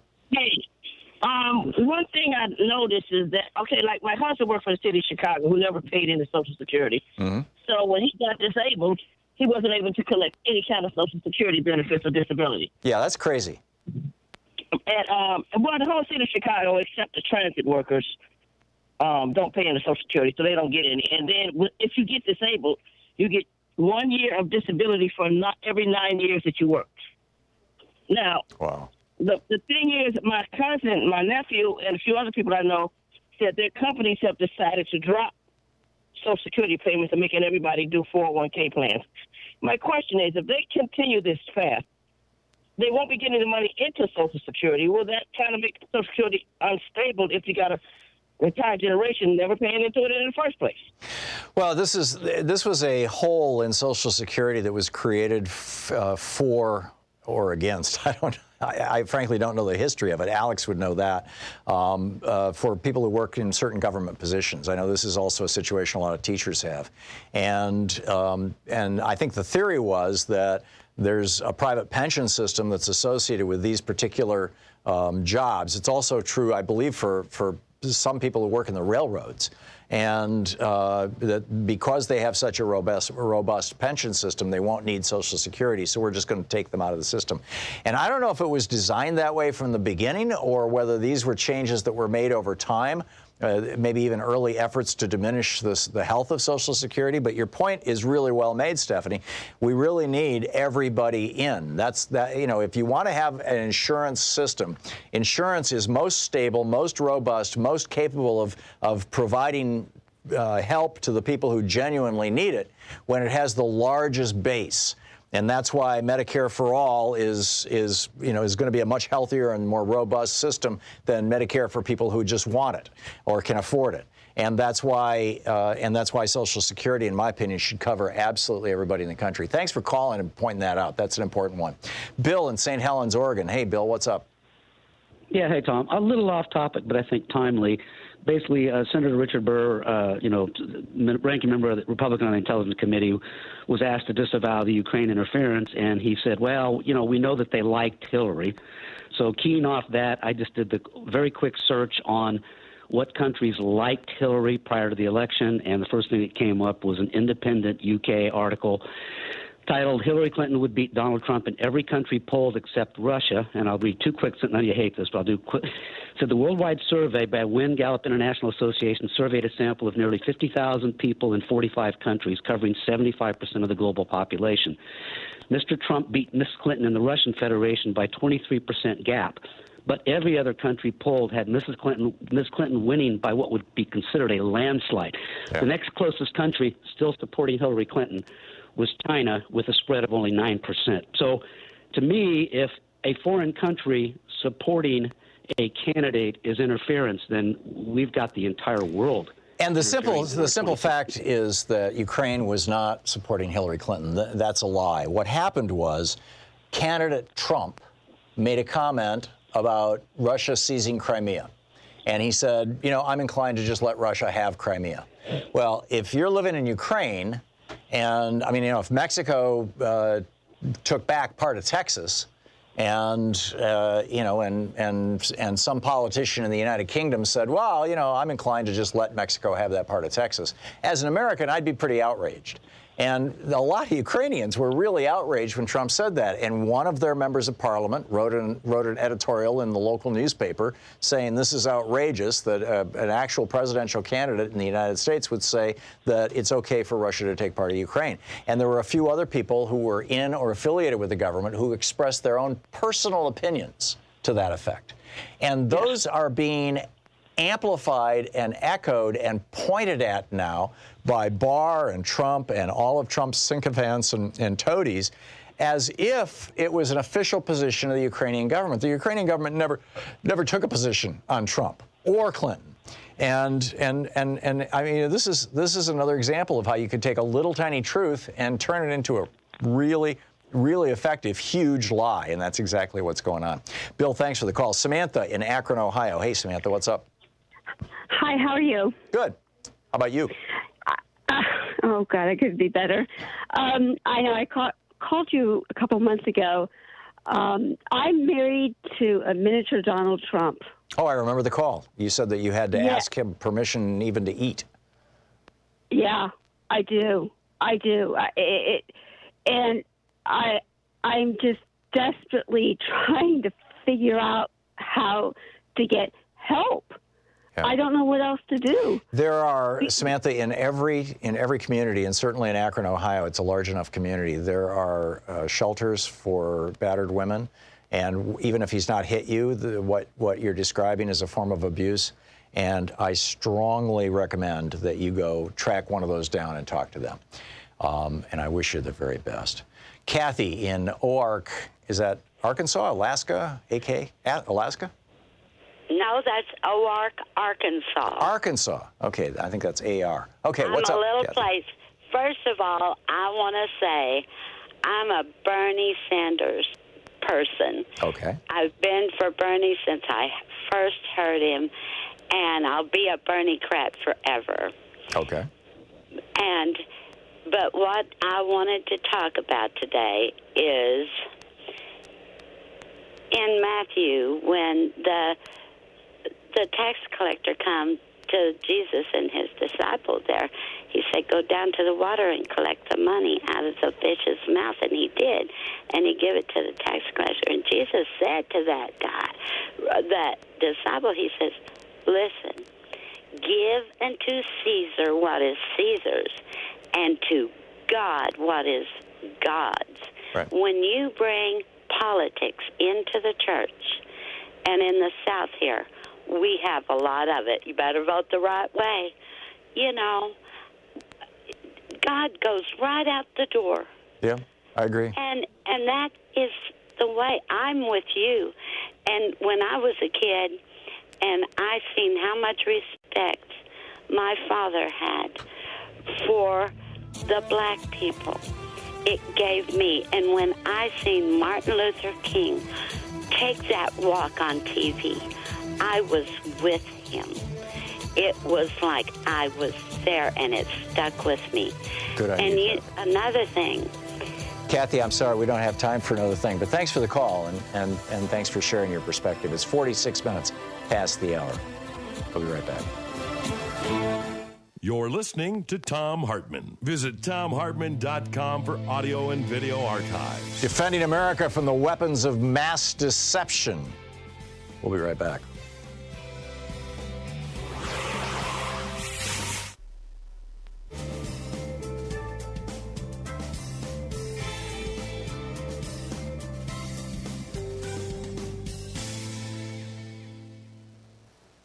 And welcome back. Let's see here. I just wanted to restate that the Iowa caucus is 2 months from today. It's very close. The Iowa caucus is the first winnowing of the field. And, you know, I think it's unfortunate that the first winnowing of the field is in a state that doesn't represent America demographically. It doesn't represent, you know, it doesn't have a major city in it. It doesn't have a population, a minority population that is representative of the population in the United States. It's mostly a white state. But, you know, it's what we have right now. I think that, you know, Democrats should give serious consideration to changing that and going to states that are more representative of the United States for their early states than New Hampshire and Iowa. But Iowa and New Hampshire are going to be the first two. And, you know, we're just 2 months literally from today out from that. And the poll, this is the CBS /YouGov poll that was just released this morning. And actually, maybe it was yesterday. It's 22% each for Sanders and Biden, and 21% for Buttigieg and 18% for Warren. Basically a dead heat, a tie between Sanders, Biden, Buttigieg, and Warren. And that's good. I mean, that tells me that people are starting to, A, focus on who they're going to support and what their issues are. And I think all of that is like, you know, really, really important stuff. The the Montana Democrats. I just want to, this story is just amazing. Joe McCarter wrote this up for Daily Kos. She says, who needs Republicans when you have Democrats acting like this? Montana State Representative Kathy Kelker and State Senator Jen Gross, both Democrats, are admitting that recent Anti-Medicare for All columns published under their names were actually written largely by lobbyists. And the Washington Post actually is who broke this story. They got emails exchanged between state lawmakers and this industry-funded group called Partnership for America's Healthcare Future. Partnership for America's Healthcare Future is actually a partnership of companies involved in the healthcare business, principally insurance companies, who are not planning for your future or my future. They're planning for their future. In other words, it's the partnership for America to continue bleeding money into the health insurance industry. And an industry lobbyist, a guy by the name of John McDonald, reached out to the state lawmakers to have them write opinion columns that, quote, warned against the dangers of Medicare for All and other government involvement in health care. And in addition to those two Montana Democrats, Republican Ohio State Senator Steve Huffman did this. He published an op-ed written with a little help from another industry lobbyist who was named Kathleen DeLand. And the columns, all of these columns, every single one of them, failed to note that the state legislator whose name is at the end of them was not the person who wrote them, that they were in fact written by lobbyists. And I blame the Supreme Court on all this. This is why I wrote this book, The Hidden History of the Supreme Court and the Betrayal of America. They literally betrayed us in the 70s when they said that it's okay for politicians to be owned by billionaires or by private corporations. And then they doubled down on that in 2010 with Citizens United, and then they tripled down on it with the McConnell decision just a year or two ago. This is terrible, terrible stuff. We'll be right back. It's coming up on 9 minutes before the hour.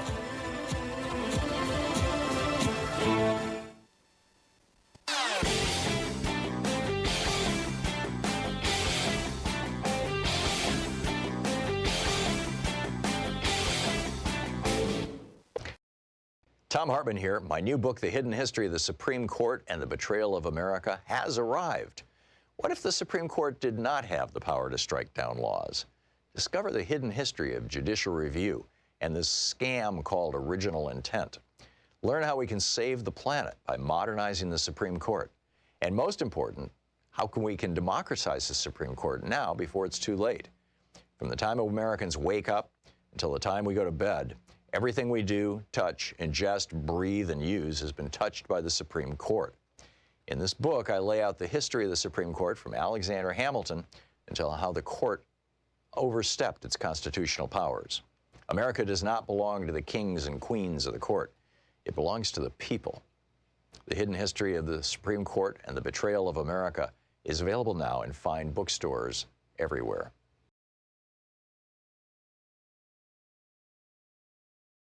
Impeached.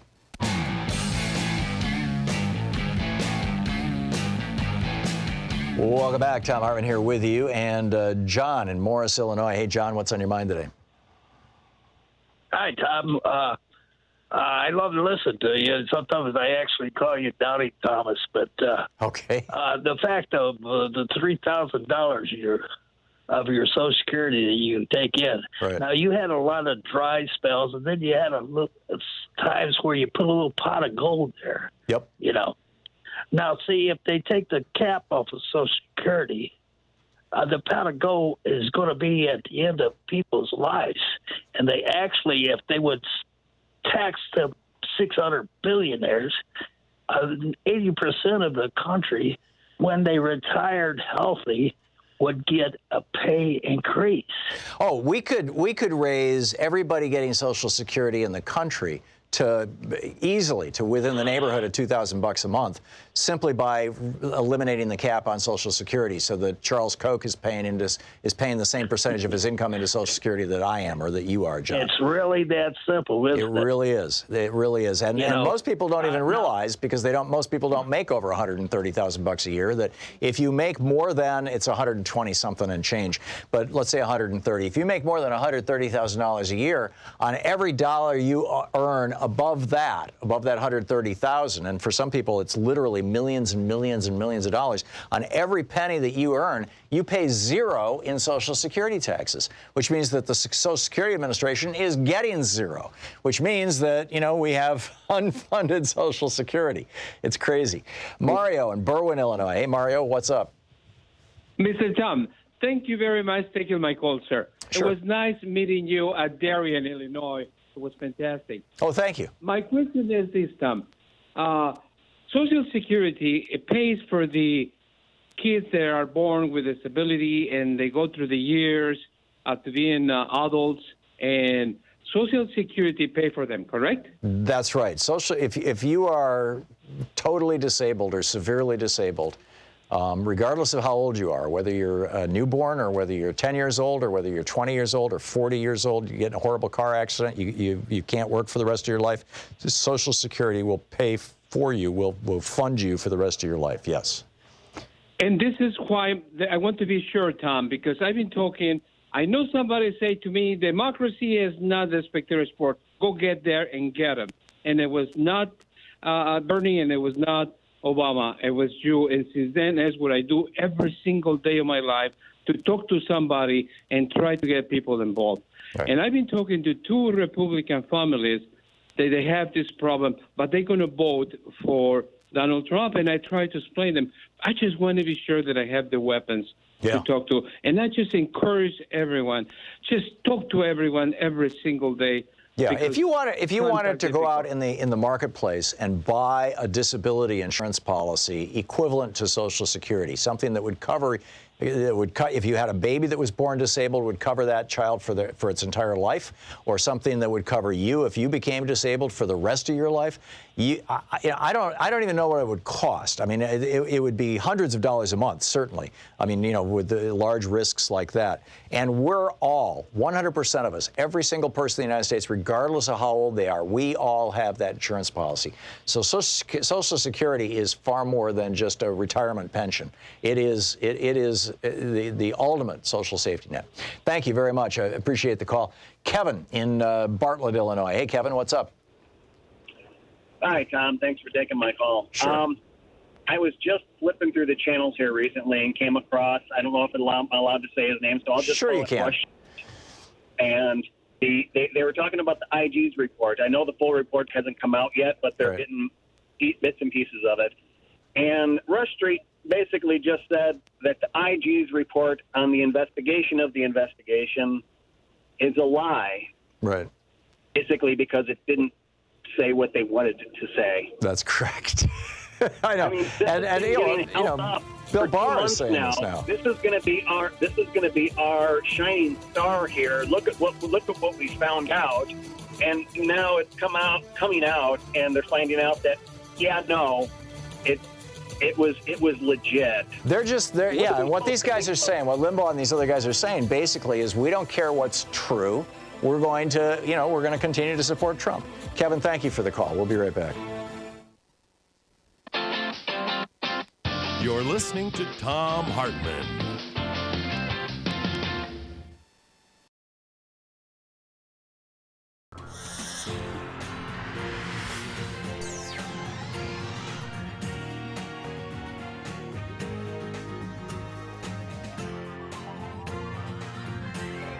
We say fight back!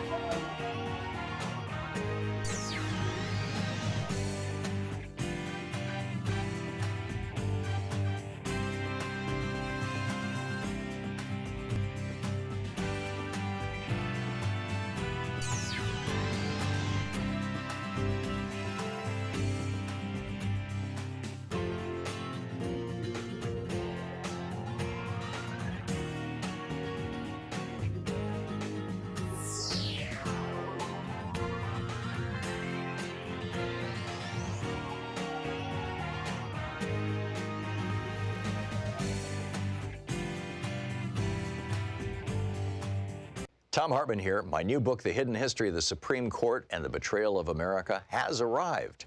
What if the Supreme Court did not have the power to strike down laws? Discover the hidden history of judicial review and this scam called original intent. Learn how we can save the planet by modernizing the Supreme Court. And most important, how we can democratize the Supreme Court now before it's too late. From the time Americans wake up until the time we go to bed, everything we do, touch, ingest, breathe, and use has been touched by the Supreme Court. In this book, I lay out the history of the Supreme Court from Alexander Hamilton until how the court overstepped its constitutional powers. America does not belong to the kings and queens of the court. It belongs to the people.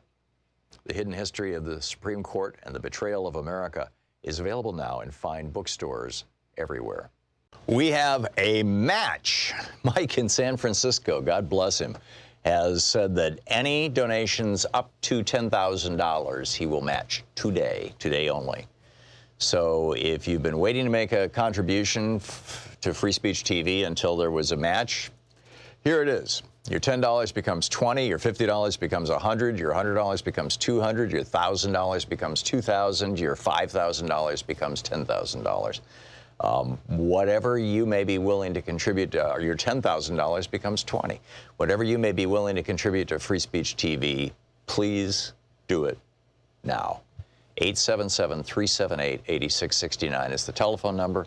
I've talked many times about how important Free Speech TV is to, frankly, to our political dialogue in America, among other things.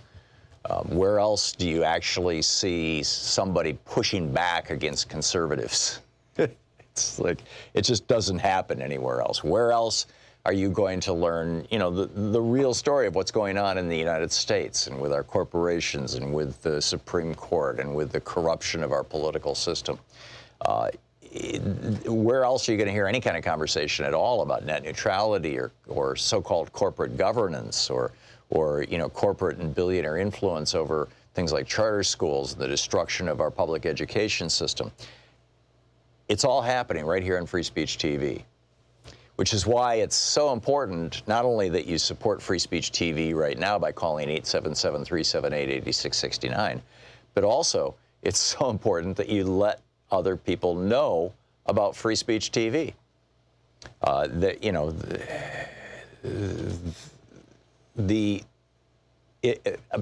I'm grasping for thoughts here. We used to have a bumper sticker. Free Speech TV used to have a bumper sticker that had the channel number for Dish and the channel number for Direct, and it said Free Speech TV. I don't know if that's still available. It's not part of the premiums that we're offering right now. But you might want to make your own. I mean, you can literally just do it in an email, you know, to your friends. Hey, I watch Free Speech TV on channel, you know, I'm sorry, I don't have the numbers right off the top of my head, but I watch Free Speech TV on Dish, or I watch Free Speech TV on Direct. But there's also a whole bunch of new ones, you know, in addition to that. You can watch Free Speech TV on Apple TV. You can watch it on Roku. You can watch it online at freespeech.org. There's a whole bunch of different ways to get Free Speech TV now. And, you know, which means that pretty much everybody you know, your relatives, your friends, pretty much everybody you know, can probably fairly easily find Free Speech TV. The problem is they don't know about it. So help us make these fund drives much shorter by helping us broaden our base of potential donors by bringing more people in to watch Free Speech TV, and side benefit, more people get informed in ways that will be useful and productive and helpful to the future of this country. And frankly, given the challenges we're facing with nuclear proliferation and climate change, the future of the world. It's an important time. It's a very important time. And you can help right now by calling 877-378-8669 and making a sustaining contribution or a one-time contribution to help keep this network on the air. With a $20 gift, you get the bumper sticker that says "Gravity, the only law Trump hasn't broken." With a $50 gift, you get a tote bag, "Nobody is above the law." Nice canvas tote bag. With a $120 gift, you get the T-shirt, "Never Again is Now." You can do that as $10 a month for a year. Make a commitment. With a $240 gift or $20 a month for a year, you can participate in our online class, our Zoom meetup, as it were. With a $360 gift, you get all 3 of my most recent books. All 3 of these books came out in the last 12 months. The Hidden History of Guns and the Second Amendment, The Hidden History of the Supreme Court, The Betrayal of America, and ADHD, Hunter in a Farmer's World, which is a brand new book. It just came out. It's rooted in my very first ADHD book, ADD, A Different Perception, but it has been updated with all the more recent science. I added new chapters about sleep and health and a few other things, and I think you'll find it just fascinating. $360 for all 3 of those books. And with a $1,000 gift, come to Portland and hang out in our studio for an hour, and then we'll walk down the street and have lunch at a restaurant and have a nice conversation.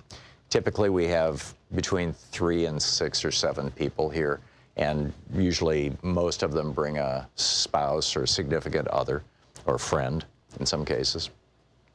And it's a real nice time.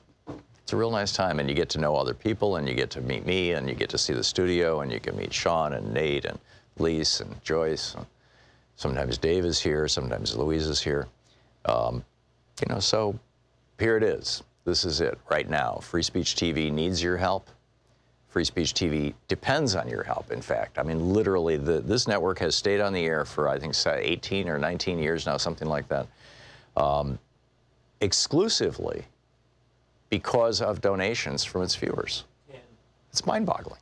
So please call now, 877-378-8669. Thank you. Want to connect with the show online? You can find the Thom Hartmann Program on Facebook, Twitter, and Instagram.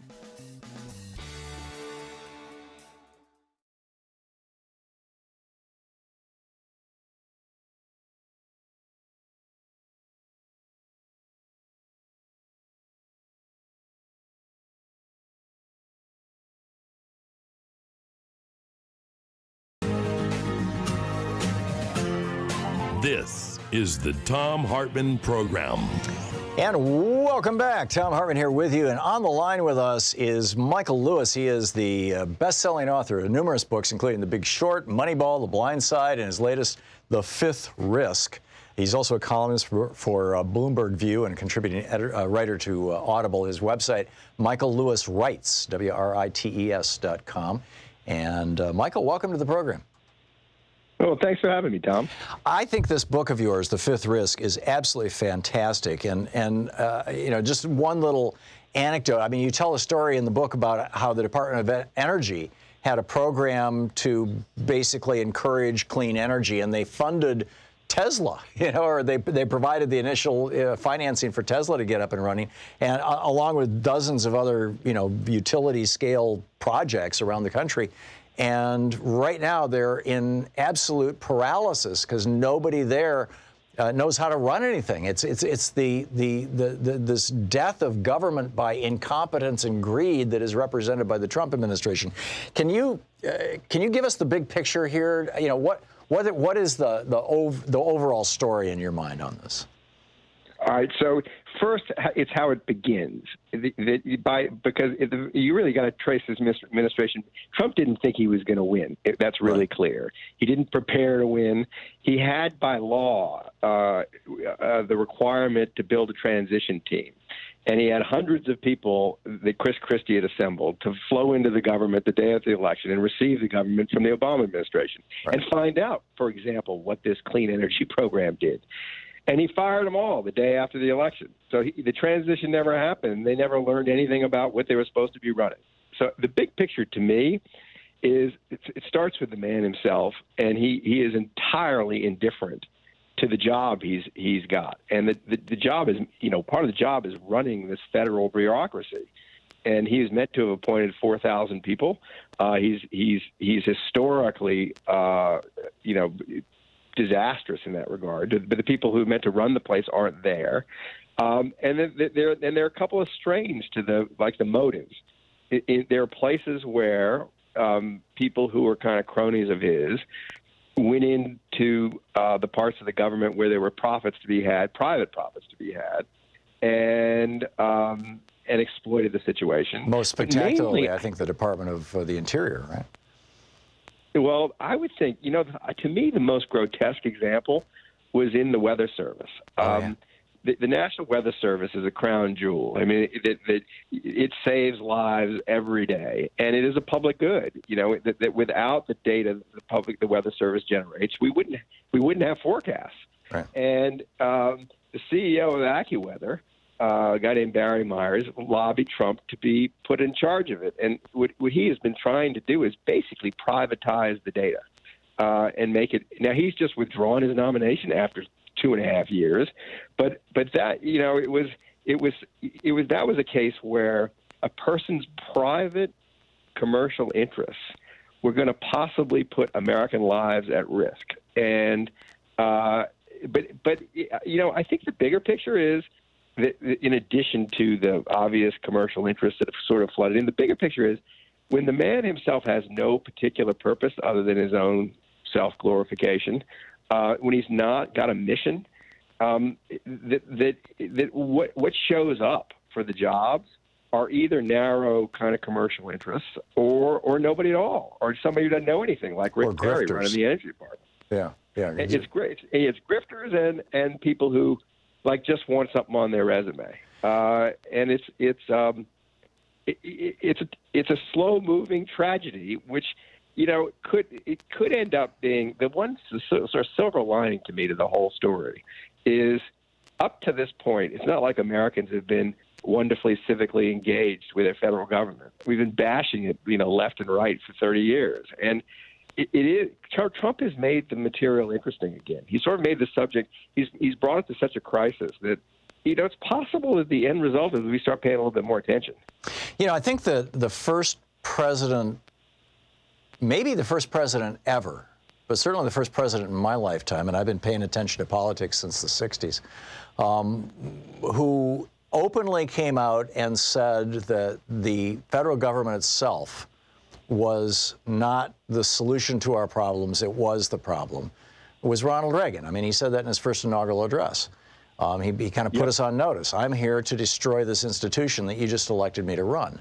And he proceeded to start the process. I mean, our national debt was only $800 billion when he became president. He had tripled it by the time he left.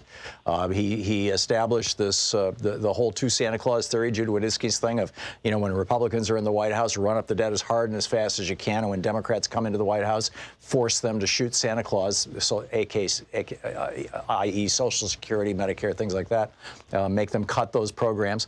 By screaming about the debt. I need not recap all of his, all of Reagan's crimes against democracy and against our federal government, but he started that, and I don't think that there has been another Republican who has been that kind of a quasi-libertarian ideologue who actually hates the idea of government itself since Reagan, other than Trump. I mean, George W. Bush was fine with government. His father was fine with government. Are these two presidents just total weird anomalies, or is this a reflection of a trend? It was in the 1970s, it was 76 and 78, that the Supreme Court legalized billionaires and corporations owning politicians. In the Buckley decision in 76, it was individual billionaires can own politicians, and that's called First Amendment free speech. Money is speech. And in the 78, in the First National Bank versus Bellotti decision, they extended that logic to corporations. And of course, they doubled down on it in 2010 with Citizens United. That's, in my mind, that set the stage for the transition. Jimmy Carter on this program a couple of years ago said, we're no longer a democracy, we are now an oligarchy. And, what people want is not what, and what they vote for is not what they get out of their government anymore. And it's been, and Gillens and Page did that study out of Princeton in 2015, where they found that, basically since the late 90s, what the bottom 90% of people economically want, they don't get. I mean, are we looking at is this something, are we going to have more of this? I mean, is this the direction that we're going? Is this how an oligarchy takes down a government? Well, what's so strange about it is well, there are two things to say. I have two kind of instant responses to what you said. And the first is that Reagan wouldn't have dared to have been as neglectful of the management of the government, even as he derided it, as Trump has been. I mean, Trump, it's a really odd moment where he is pretending he doesn't have any responsibility and throwing all kinds of oddballs into places they don't belong to run it, or not putting anybody in at all. And so we have a civil service that just at this moment is, there's never been such a lack of direction. And people who watch not the politics, but just the government tell me they've never seen anything like this. So you think this is an anomaly based on Trump's personality? Well, I do think it's an anomaly partly, but I think it's two things. I think Trump's personality exaggerates or it makes possible this extreme situation that we were headed towards, because for 30 or 40 years now, Americans have been told by politicians that the government is a bunch of lazy bureaucrats, and there hasn't been. What I've marveled at is that no Democrat has really thought it was a successful strategy to actively sell what the government does for people. And Trump is, you look at the kind of things Trump is doing, it's really quixotic in view of who voted for him. I mean, the people who are most dependent on the federal government are people who live in rural America. Right. And the people who live in rural, the more rural the voter, the more likely they were to vote for Trump. And the Department of Agriculture pumps tens of billions of dollars into rural America every year in smart, kind of targeted ways, and some not so smart, not so targeted, but nevertheless, the beneficiaries of Trump voters. And Trump has been waging an all-out assault on the Department of Agriculture. So you wonder, I think part of what's going on is that Americans actually just don't understand their government anymore. They don't have the sense of what it does for them and why it's critical and how it keeps them safe. And not until some crisis sort of demonstrates to them that the absence of good government is potentially fatal, will they wake up. Wow. That's pretty grim news. So what, outside of making sure that everybody is registered to vote in the 2020 election, what do we do about this? I think that people, at the end of the fifth risk, at the end of the book, I just go visit one of the people who was furloughed during the government shutdown as an unnecessary worker. And see, who are these people who are unnecessary? And this guy has single-handedly saved thousands of American lives. He's an oceanographer, the only oceanographer in the Coast Guard Search and Rescue Department, and he single-handedly figured out how objects like overturned sailboats drift at sea, and gave the rescue people the ability to find people who were lost at sea. Wow. And I think of him as this metaphor for what one, the government does, but two, what might be done to sort of help biff the mind of the American people. The stories of these people, they don't tell their own stories. They don't brag. They don't market. They're not allowed to market themselves. Sure. I think if there was more of an active explanation, more of an active civics lesson. Well, I don't know if this was unique to Michigan. I grew up in Lansing, Michigan, and but frequently you'd go out and drive on the freeway and you'd see a sign when they were doing major road improvements or when they were building roads. You'd see a sign that would say that this road is being paid for by the Michigan Department of Transportation with your tax dollars. There's not enough of that, and there's also just not enough of people being explained what they're getting. And what happens when you disable these enterprises and the long-term costs. Like nobody knows that Tesla wouldn't exist without a loan from the Department of Energy, or that basically the entire solar power industry wouldn't exist without the Department of Energy, right. Or that the internet wouldn't exist without federal government investment. The sort of the seeds for future economic growth are not being laid by private industry right now. It's long-term investment that only the government will do. Yeah. So it's that kind of thing that needs to be explained. So my hope is that this sort of the fear of the moment leads to a greater public education. Well, I hope so too, and I continue to believe that Trump is just peak Reagan, but I get it, that also he doesn't care about governance. Reagan used to take naps every day, you'll recall. Yeah, it's true. Yeah, it's true. No, he was not all that curious about what was going on. Anyhow, Michael Lewis, the book is The Fifth Risk, and it's brilliant. Thank you, Michael. Thanks, Tom. Good talking with you. We'll be back. This is the Thom Hartmann Program.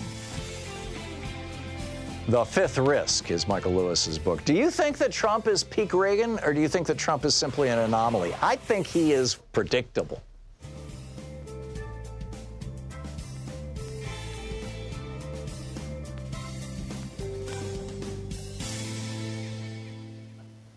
And welcome back. Tim in Fountain Hills, Arizona, watching us on Free Speech TV. Hey, Tim, what's up?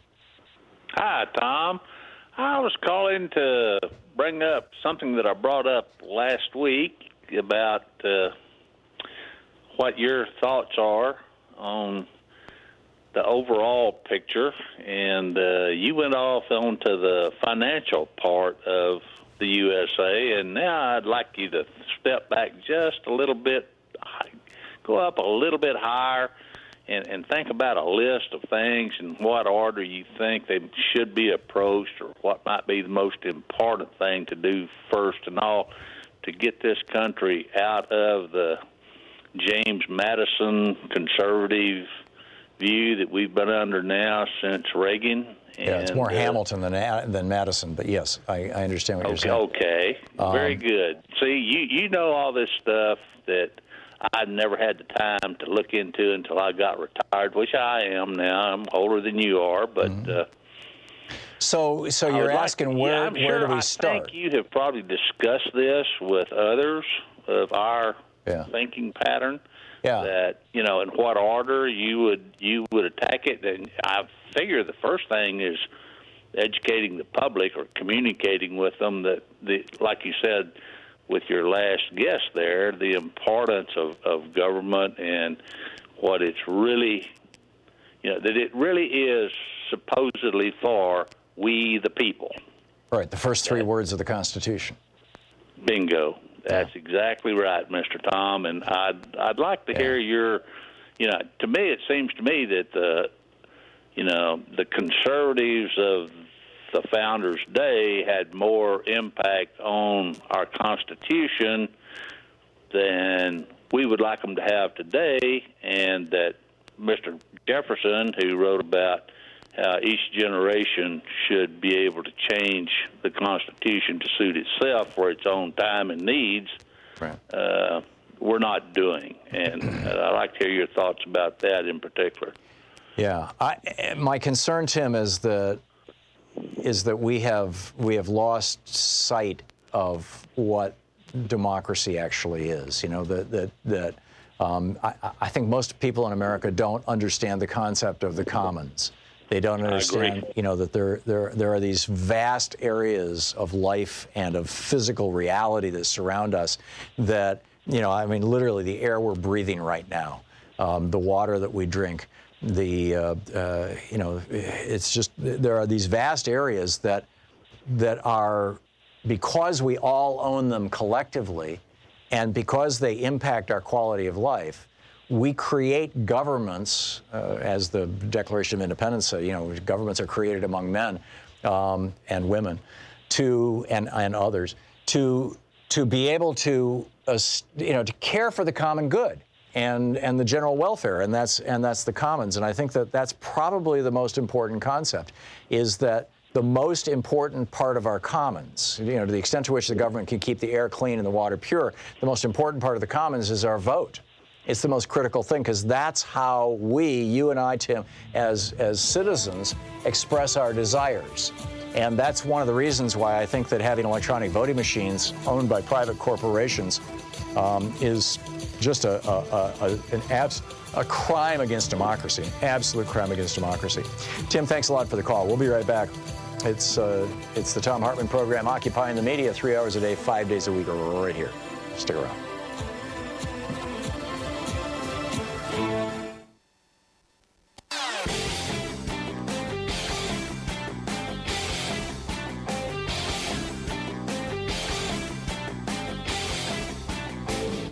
So there's a new Thom Hartmann here. My new book, The Hidden History of the Supreme Court and the Betrayal of America, has arrived. What if the Supreme Court did not have the power to strike down laws? Discover the hidden history of judicial review and this scam called original intent. Learn how we can save the planet by modernizing the Supreme Court. And most important, how we can democratize the Supreme Court now before it's too late. From the time Americans wake up until the time we go to bed, everything we do, touch, ingest, breathe, and use has been touched by the Supreme Court.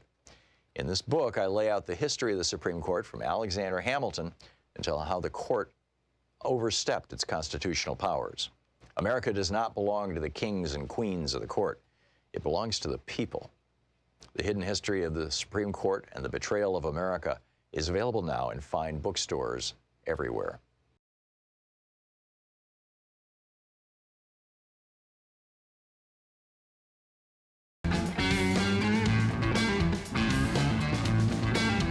Welcome back. Thom Hartmann here with you. This book by Michael Lewis, The Fifth Risk, is really thought-provoking. The one leap of logic that Michael doesn't, now I haven't read the entire book, I've only read parts of it, but, and in fact we made it one of our book reports. You can see it on YouTube. I think it's just from the introduction, about a 5-minute read.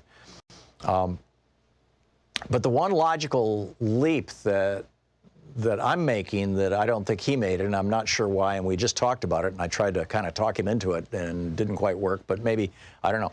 In any case, the one logical leap is that I think that the Trump presidency is the logical culmination of the direction that we got set on by the Reagan presidency.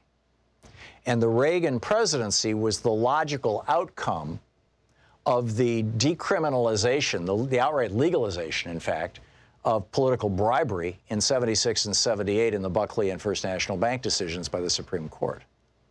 And those two Supreme Court decisions, the second one being actually written by Lewis Powell in 1978, the First National Bank decision, that said that corporations can own politicians. And it's not called bribery anymore, it's called freedom of speech. The thing that led to that was the 1971 Powell memo. Lewis Powell writing this memo sent to Eugene Sindor, his neighbor at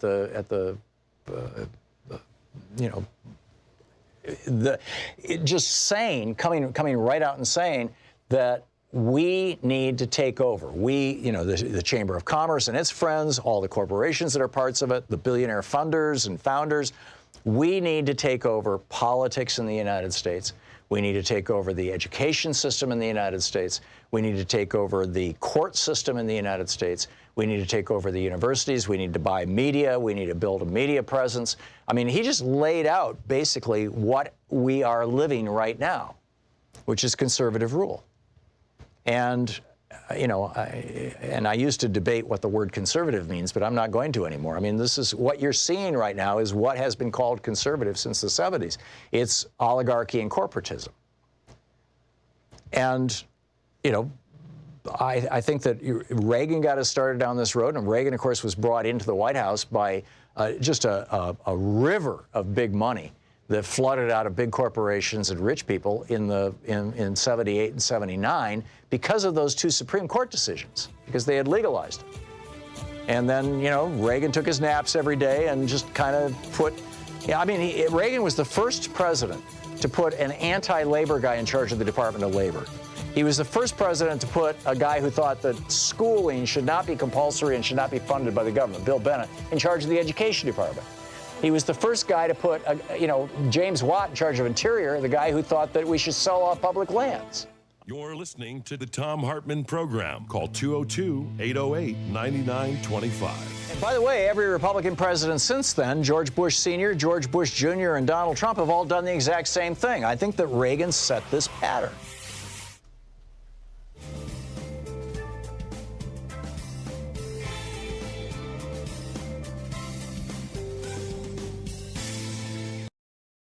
We have a match. Mike in San Francisco, God bless him, has said that any donations up to $10,000 he will match today only. So if you've been waiting to make a contribution to Free Speech TV until there was a match, here it is. Your $10 becomes $20, your $50 becomes $100, your $100 becomes $200, your $1,000 becomes $2,000, your $5,000 becomes $10,000. Whatever you may be willing to contribute, your $10,000 becomes 20. Whatever you may be willing to contribute to Free Speech TV, please do it now. 877-378-8669 is the telephone number. I've talked many times about how important Free Speech TV is to, frankly, to our political dialogue in America, among other things. Where else do you actually see somebody pushing back against conservatives?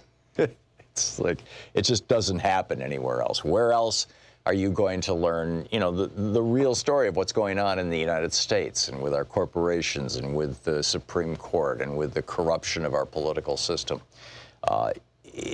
Where else are you going to hear any kind of conversation at all about net neutrality or so-called corporate governance or you know, corporate and billionaire influence over things like charter schools, the destruction of our public education system?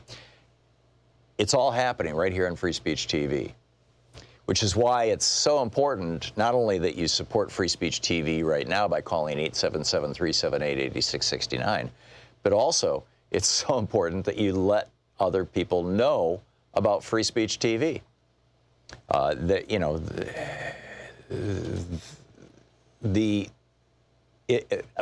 I'm grasping for thoughts here. We used to have a bumper sticker. Free Speech TV used to have a bumper sticker that had the channel number for Dish and the channel number for Direct, and it said Free Speech TV. I don't know if that's still available. It's not part of the premiums that we're offering right now. But you might want to make your own. I mean, you can literally just do it in an email, you know, to your friends. Hey, I watch Free Speech TV on channel, you know, I'm sorry, I don't have the numbers right off the top of my head, but I watch Free Speech TV on Dish, or I watch Free Speech TV on Direct. But there's also a whole bunch of new ones, you know, in addition to that. You can watch Free Speech TV on Apple TV. You can watch it on Roku. You can watch it online at freespeech.org. There's a whole bunch of different ways to get Free Speech TV now. And, you know, which means that pretty much everybody you know, your relatives, your friends, pretty much everybody you know, can probably fairly easily find Free Speech TV. The problem is they don't know about it.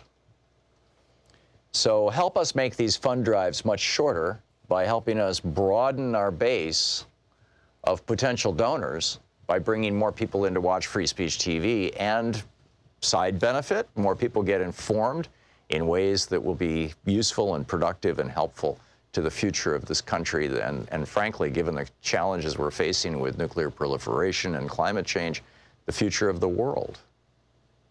It's an important time. It's a very important time. And you can help right now by calling 877-378-8669 and making a sustaining contribution or a one-time contribution to help keep this network on the air. With a $20 gift, you get the bumper sticker that says "Gravity, the only law Trump hasn't broken." With a $50 gift, you get a tote bag, "Nobody is above the law." Nice canvas tote bag. With a $120 gift, you get the T-shirt, "Never Again is Now." You can do that as $10 a month for a year. Make a commitment. With a $240 gift, or $20 a month for a year, you can participate in our online class, our Zoom meetup, as it were. With a $360 gift, you get all three of my most recent books. All three of these books came out in the last 12 months. The Hidden History of Guns and the Second Amendment, The Hidden History of the Supreme Court, The Betrayal of America, and ADHD, Hunter in a Farmer's World, which is a brand new book. It just came out. It's rooted in my very first ADHD book, ADD, A Different Perception, but it has been updated with all the more recent science. I added new chapters about sleep and health and a few other things, and I think you'll find it just fascinating. $360 for all three of those books. And with a $1,000 gift, come to Portland and hang out in our studio for an hour, and then we'll walk down the street and have lunch at a restaurant and, you know, have a nice conversation. Typically, we have between 3 and 6 or 7 people here, and usually most of them bring a spouse or significant other or friend in some cases. And, you know, it's a real nice time. It's a real nice time, and you get to know other people, and you get to meet me, and you get to see the studio, and you can meet Sean and Nate and Lise and Joyce. Sometimes Dave is here, sometimes Louise is here. You know, so here it is. This is it right now. Free Speech TV needs your help. Free Speech TV depends on your help, in fact. I mean, literally, this network has stayed on the air for, I think, 18 or 19 years now, something like that, exclusively because of donations from its viewers. It's mind-boggling. So please call now, 877-378-8669. Thank you. Want to connect with the show online? You can find the Thom Hartmann Program on Facebook, Twitter, and Instagram.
Now, in prior years, they've been on it for decades.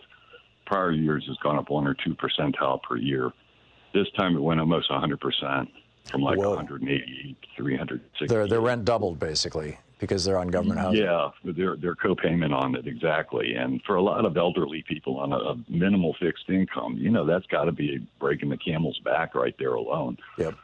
I would imagine. But we've spoken before about the paradigm and why it's so nonsensical and messed up as it is. That is the global human society. And, you know, I spoke to the fact that I think if you look at it from the lens that, you know, we're just empowered children, it's really the only thing. It's the most generous explanation I can come up with it for it, honestly. And, you know, I think we're in need of some guidance counseling across the board, most every one of us. But, I mean, we're just empowered children, Tom. You know, it explains it fully. It's the only thing that really explains why in this country of so much wealth. Well, I think, James, I think some people actually do mature. It takes some people longer than others. You know, I don't know if any of us get past the genital phase of psychodevelopment, you know. Well, that was Freud's theory, yeah, and I think that that's certainly true with Donald Trump, and you know, it may be true with a lot of us, but the DT man. Yeah, but I think that there are some adults among us, and there are some, and I don't claim to be one of them necessarily, but I think that there are, and you know, unfortunately, you know, we haven't elected one as president since Obama. Well, I guess, you know, Trump is the anomaly. But yeah, point made, James. Obama was a more warmonger too. He was a warmonger. Well, too, he was. Yeah, I mean, I can share my criticisms of Obama. I'm not going to, but he at least was an adult. He understood what he was doing. He was a smart man. He was a law professor. I have a lot of respect for Barack Obama. Corporate Democrat. I disagree with some of his policies, but I have a lot of respect for him. James, thanks for the call. Tyrone in Harlem, New York. Hey, Tyrone, what's up? Hey, how you doing, Tom? Good talking to you. Thank you. Did you see the news article about Trump supporters? Over 50% of them believe that Trump is a better president than Abraham Lincoln. Yes, I saw that.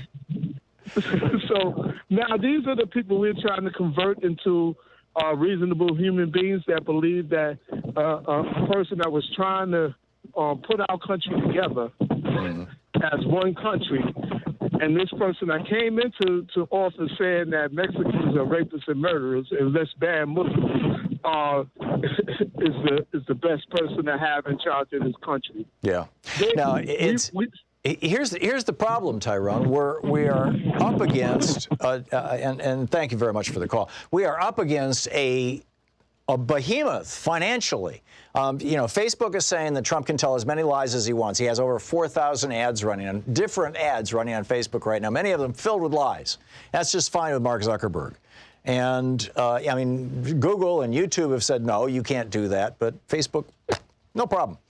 And then, he's got this huge, in fact, he put Brad Parscale, the guy who was in charge of his Facebook programs, 4 years ago, put him in charge of his entire campaign right now.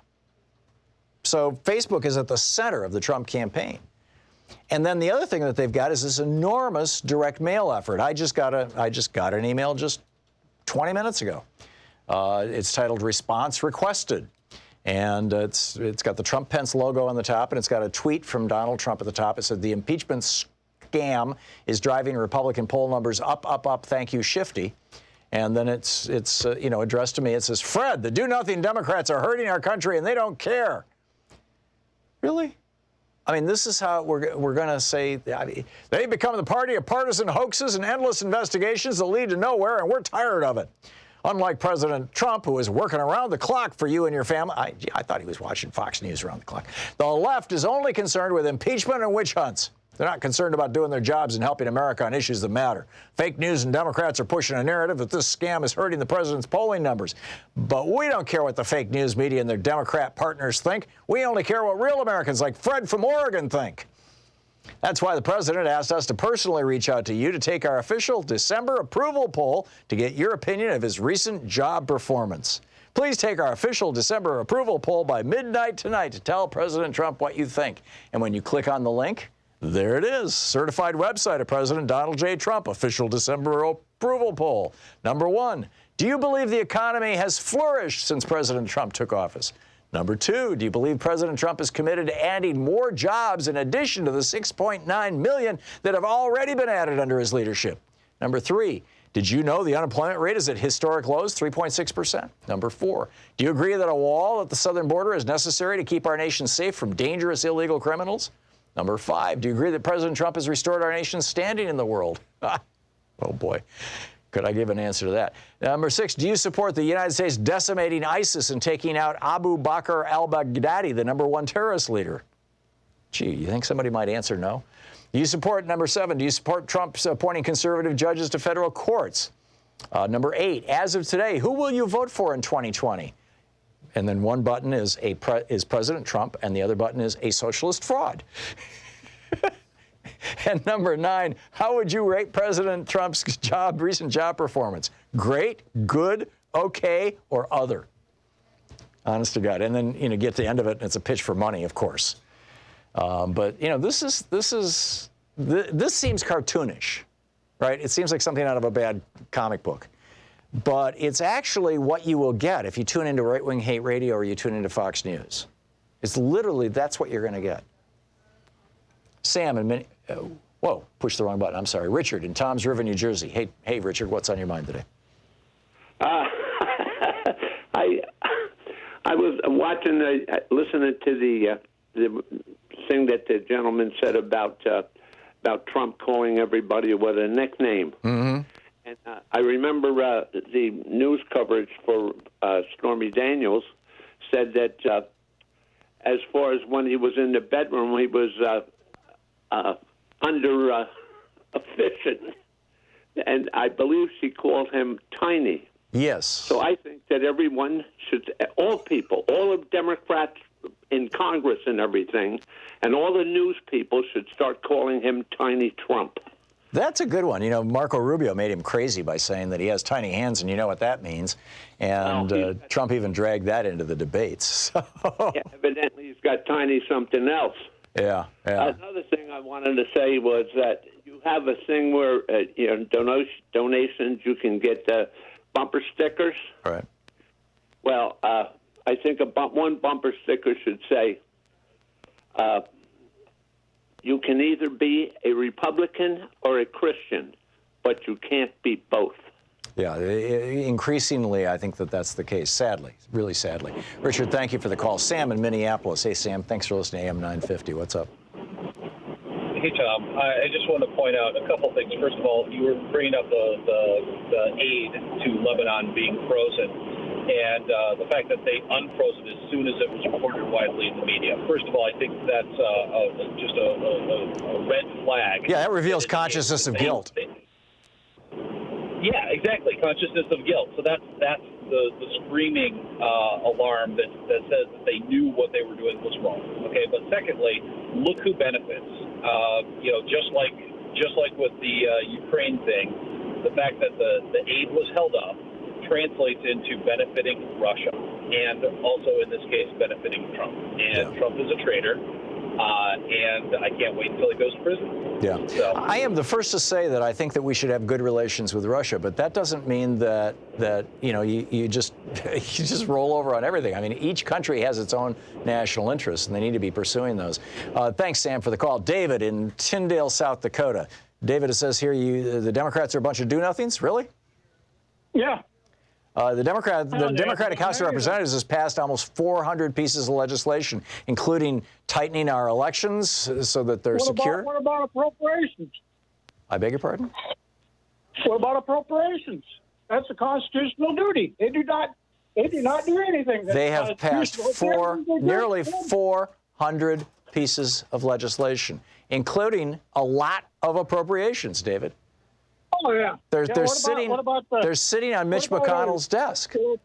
Do you not know this? David, honest to God, you don't know that the House of Representatives has passed a national health care program? They've passed all kinds of stuff. And you know... What is that? Tell me, how does that help anybody?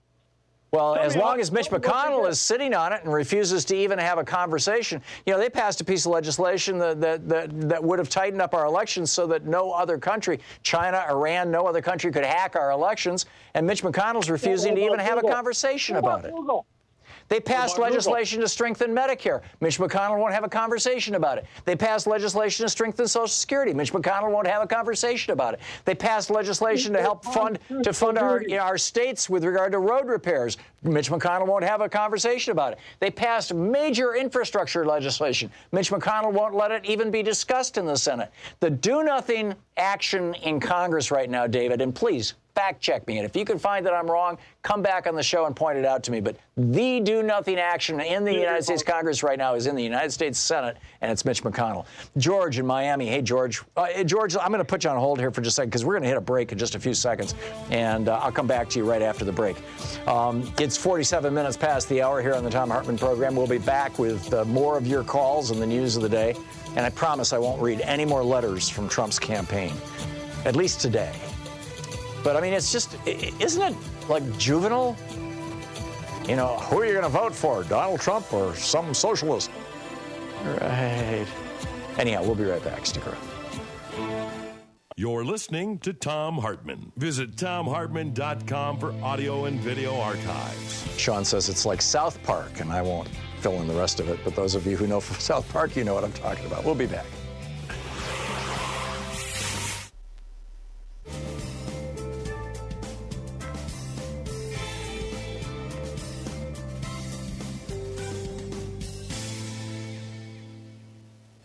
And welcome back. Don in Milwaukee, Oregon. Hey, Don, thanks for watching us on YouTube. What's up?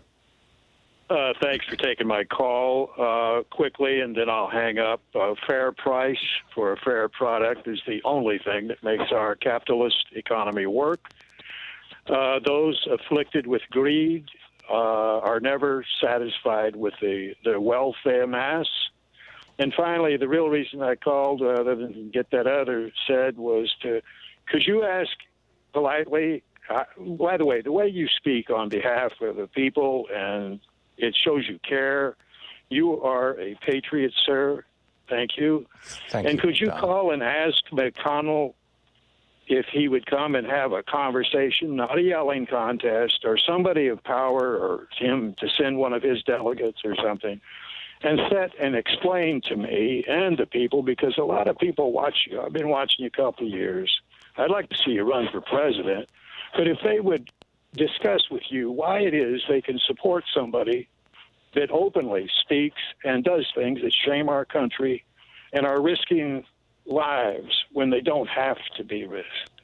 Right. And I'm going to hang up now, and have a good day. Okay, thank you, Don. Thank you. Good to hear from you. The simple reality is that Sean books our show, and she is constantly reaching out to Republicans. One of the things that I do on this program, and I've done ever since we started this show 15 years ago, I think it is now, is debate with the other side. I think it's a really important thing, and we used to do it virtually every day, and now it's down to maybe once or twice a week. But we really try to do it at least once or twice a week. But the problem is that I cannot get any Republican elected officials to come on this program anymore. I mean, it used to be back 10, 15 years ago, occasionally they would come on. In fact, Steve King used to come on this show regularly. And say that again? John Bolton came on this program a couple of times and debated me. I mean, Republicans used to come on this show, and they were willing to have a conversation with me. And Stephen Moore came on this program, the guy that Trump tried to put on the Fed. It was kind of a train wreck for him because he came right out and said that he thought capitalism was more important than democracy. But, it was a debate. And, we're constantly trying to find people who can call themselves conservatives, who can stand up, to me, basically. And I don't mean this in some sort of, self-aggrandizing, I'm the best way. I don't think these people are debating any progressives.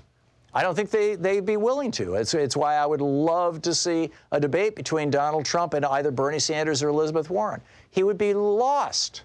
He wouldn't know where to begin. They would eat his lunch, either one of them. And frankly, I think any Democrat can. But in particular, I'm talking about progressive values, because progressive values are where the center of this country is at. It's where the majority of Americans are at. The values that I talk about on this program are not left or far left. This is right down the middle of America. These are values that Dwight Eisenhower supported, values that Franklin Roosevelt and Harry Truman and John Kennedy and Lyndon Johnson supported. We've just gone so far right. The Republican Party's gone so far right, they're like, they've become semi-fascist, and the Democratic Party has moved so far right that they're Republicans. When Bill Clinton said in the White House, when they were talking about, I believe it was Social Security, he said, "You realize we're all Eisenhower Republicans now." That was his phrase. It was widely reported. Anyhow, we'll be right back. It's 52 minutes past the hour.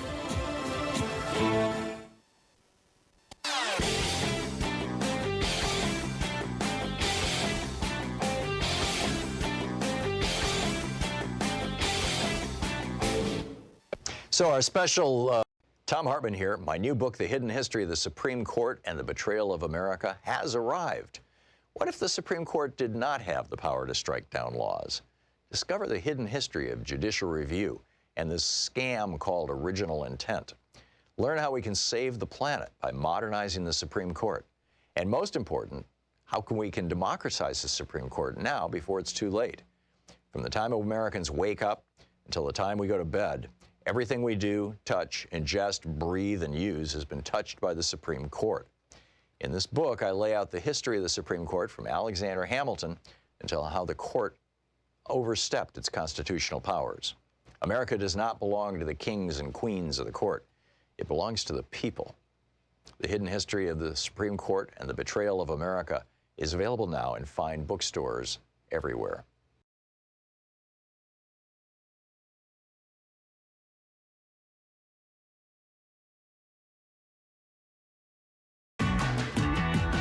And welcome back. Thom Hartmann here with you, and Brian in Minneapolis. Hey, Brian, what's up? Sounds like you're in your car. Today's conservative is a starve the beast conservative. They've all voted for huge tax cuts, and they've also voted to cut food stamps. Yes. And that's a connotation that we want the Republicans to have. They're both negative. Starve the beast. That's their own term. Yeah, except that, you know, starve the beast sort of sounds positive because beast is a pejorative. But you're absolutely right. And in fact, Donald Trump has got a proposal on his desk right now to cut 3.2 million people off food stamps. And, you know, and he's going to do it by executive fiat. He's going to do it by executive order. So, yeah, I think your meme is a good one.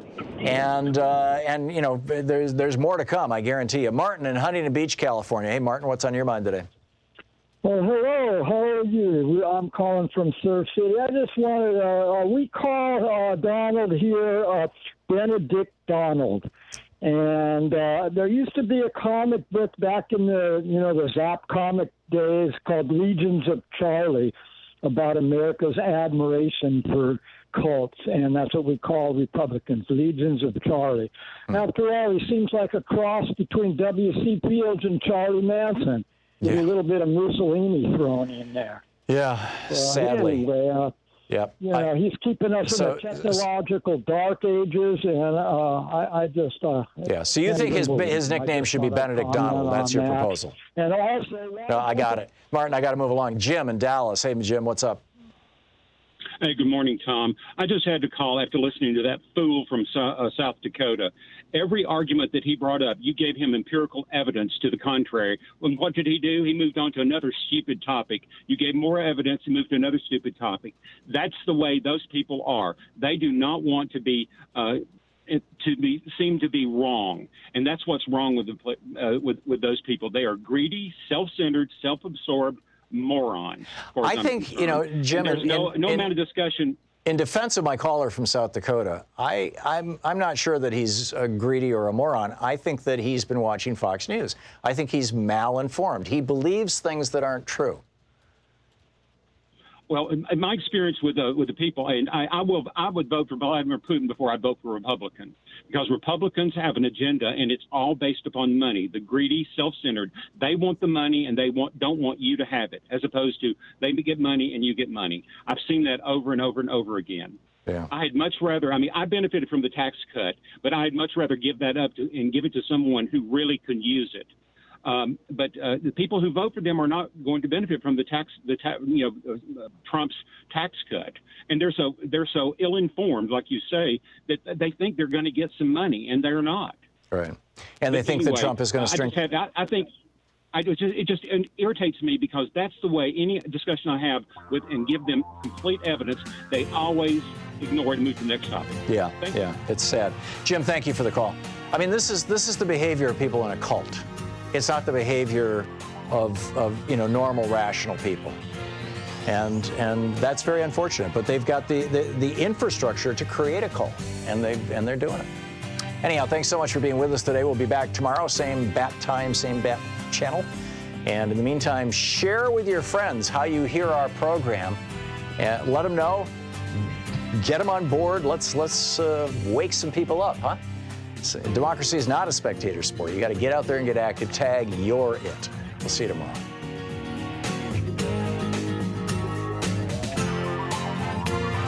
You've been listening to Thom Hartmann. For audio and video archives, visit thomhartmann.com.